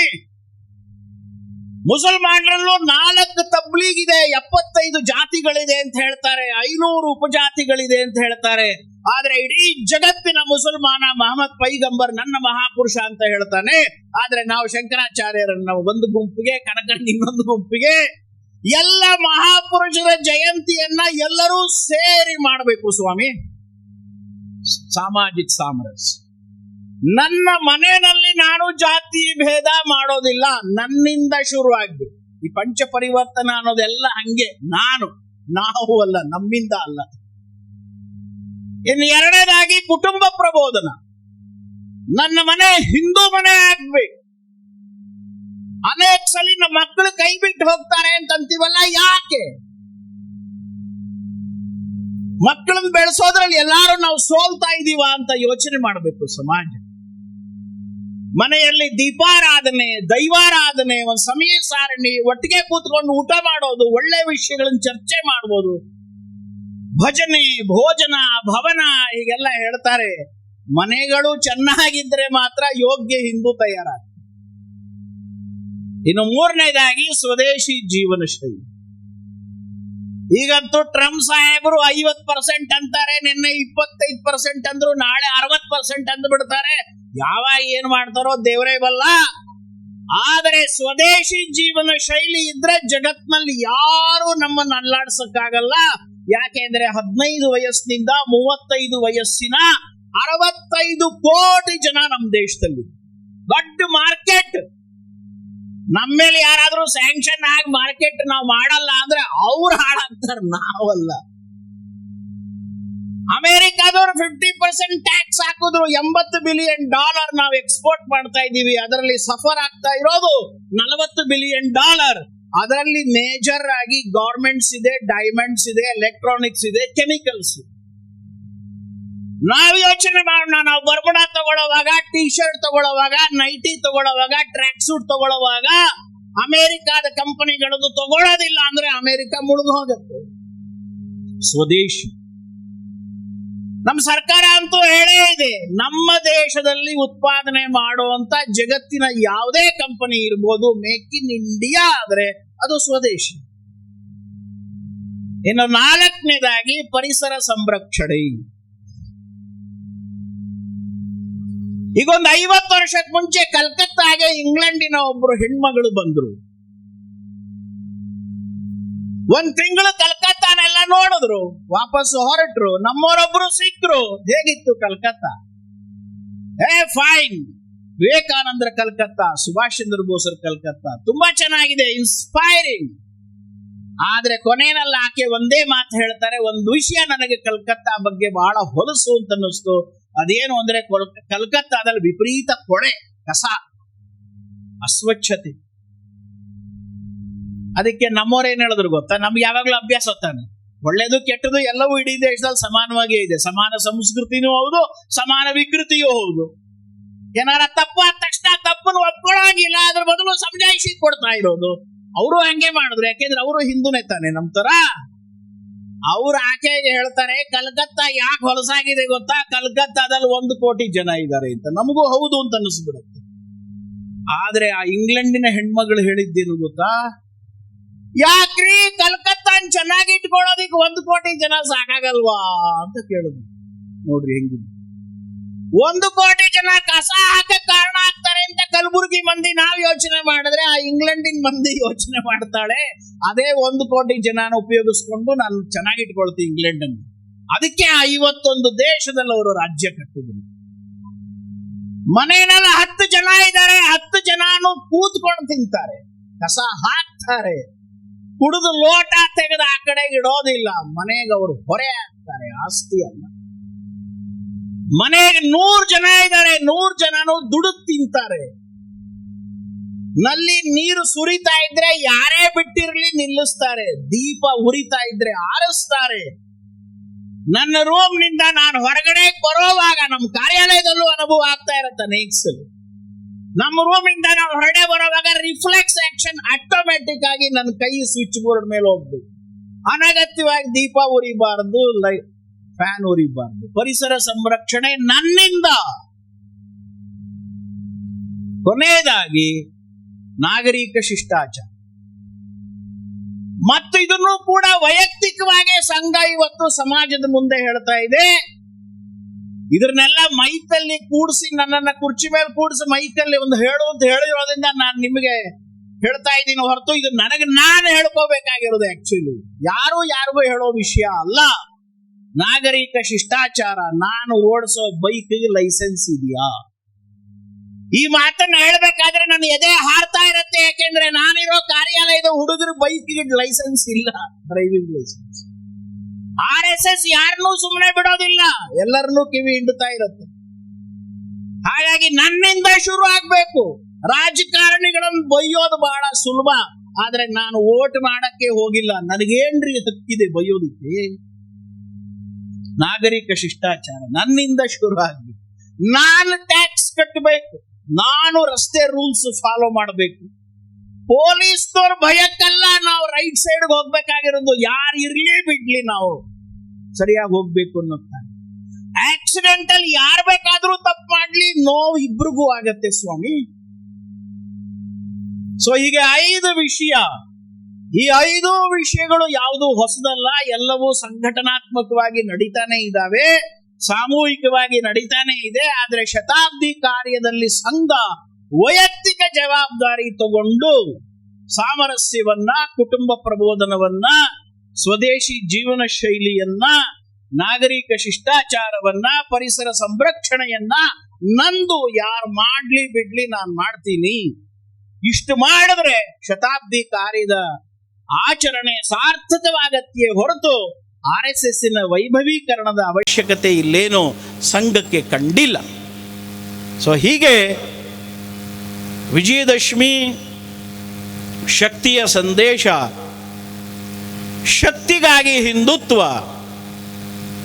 ಹಿಂದುತ್ವಕ್ಕಾಗಿ ಸಂಘಟನೆ, ಸ್ವಯಂ ಸೇವಕನಾಗಿ ನನ್ನ ವೈಯಕ್ತಿಕ ಜವಾಬ್ದಾರಿ, ಈ 4 ಸಂಗತಿಗಳನ್ನು ತಮ್ಮೆಲ್ಲರ ಮುಂದೆ ಹಂಚಿಕೊಂಡು ನನ್ನ ಭಾಷಣವನ್ನು ಮುಕ್ತಾಯ ಮಾಡ್ತೀನಿ. ವಿಜಯದಶಮಿಯ ಪಥಸಂಚಲನ ಪಂಚಲ ಎಲ್ಲ RSS ಸಂಘ ಸಂಸ್ಥೆಯವರಿಗೆ ಎಲ್ಲರಿಗೆ ನಮಸ್ಕರಿಸಿ, ಇಲ್ಲೇ ವೇದಿಕೆಯ ಮೇಲೆ ಕೂತಿದ್ದ ಪೂಜ್ಯ ಅವರಿಗೆ ಮತ್ತು ವೇದಿಕೆ ಮೇಲೆ ಎಲ್ಲ ಸಂಚಾರಿಕರು ನನ್ನ ನಮಸ್ಕಾರಗಳು. RSS ಬದಲಿಗೆ ಇಲ್ಲಿವರೆಗೆ ರವೀಂದ್ರ ಸರ್ ಬಹಳಷ್ಟು ಹೇಳಿದ್ದಾರೆ. ನಾವು ಸಣ್ಣವರಾಗಿ ನಾವು ಏನು ಹೇಳಬೇಕೆಂಬುದೇ ನಮಗೆ ಗೊತ್ತಾಗಲ್ಲ. ಆದರೆ RSS ರಾಷ್ಟ್ರೀಯತೆ, ಧೈರ್ಯ, ಶಿಸ್ತು ಎಲ್ಲ ಕಳಿಸ್ಕೊಡ್ತದೆ ಅಂತ ನಮಗೆ ಗೊತ್ತು. RSS ಸಂಘ ಸಂಸ್ಥಾಪನೆಯಾಗಿ ಇಲ್ಲಿವರೆಗೆ 100 ವರ್ಷಗಳಿದೆ.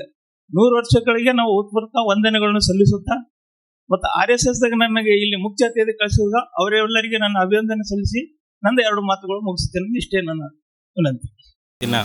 100 ವರ್ಷದ ಇತಿಹಾಸ ಒಳ್ಳೆಯದಾಗಲಿ, ದೇಶಕ್ಕೆಲ್ಲ ಒಳ್ಳೆಯದಾಗಲಿ, ಒಳ್ಳೇದು ಮಾಡಿರಿ ಇರೋದ್ರಿಂದ ಕಾರ್ಯಕ್ರಮದ ದಿವ್ಯ ಸಾನ್ನಿಧ್ಯ ವಹಿಸಿರುವ ಪೂಜ್ಯ ಶ್ರೀ ಮರಪ್ಪ ಮುತ್ಯ ಅವರಿಗೆ ರಾಷ್ಟ್ರೀಯ ಸ್ವಯಂ ಸೇವಕ ಸಂಘ ಕಲಬುರಗಿ ನಗರದ ವತಿಯಿಂದ ಭಕ್ತಿಪೂರ್ವಕ ನಮನಗಳು. ಈ ಸಂದರ್ಭದಲ್ಲಿ ಪೂಜ್ಯ ಶ್ರೀ ಮರಪ್ಪ ಮುತ್ಯ ಅವರಿಗೆ ರಾಷ್ಟ್ರೀಯ ಸ್ವಯಂ ಸೇವಕ ಸಂಘ ಕಲಬುರಗಿ ನಗರದ ವತಿಯಿಂದ ಗೌರವಿಸಬೇಕಾಗಿ ಮಾನ್ಯ ಶ್ರೀ ಗಿರೀಶ್ ಹೆಬ್ಬಾರ್ಜಿ ಅವರಿಗೆ ವಿನಂತಿಸಿಕೊಳ್ಳುತ್ತೇನೆ.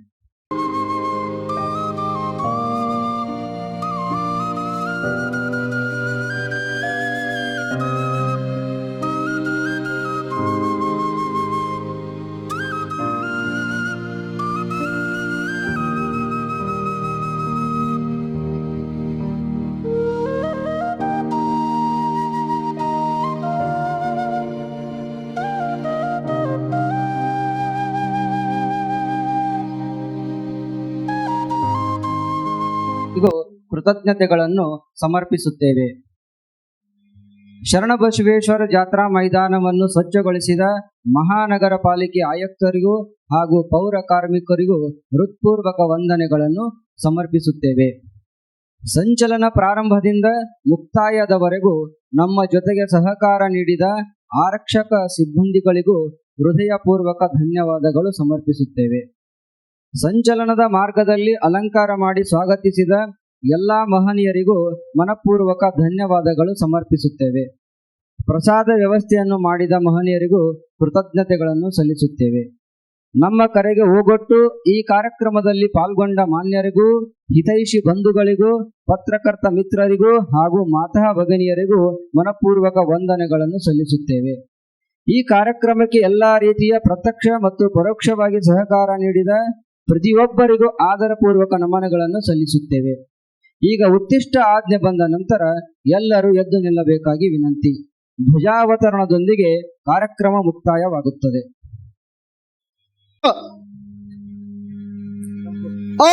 ರಮ ಸ್ವಸ್ಥ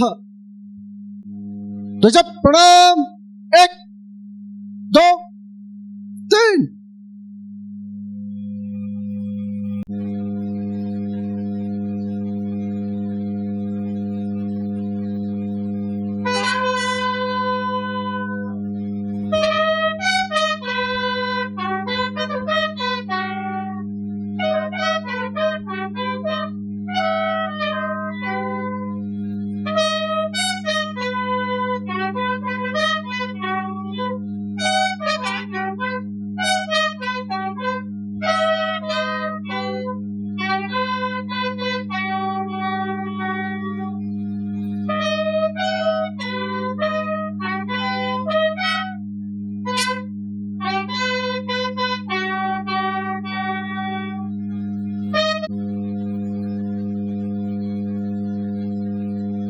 ಸಂಘ ವೀಕಿರ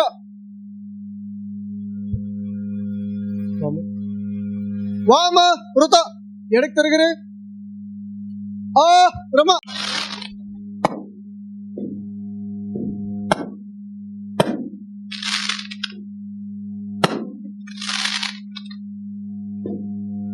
ವಿಶ್ರಮ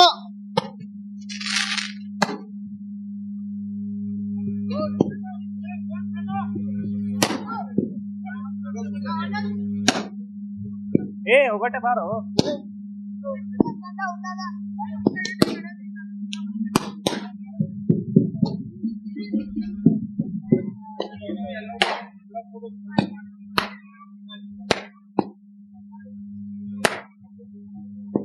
Vanessa,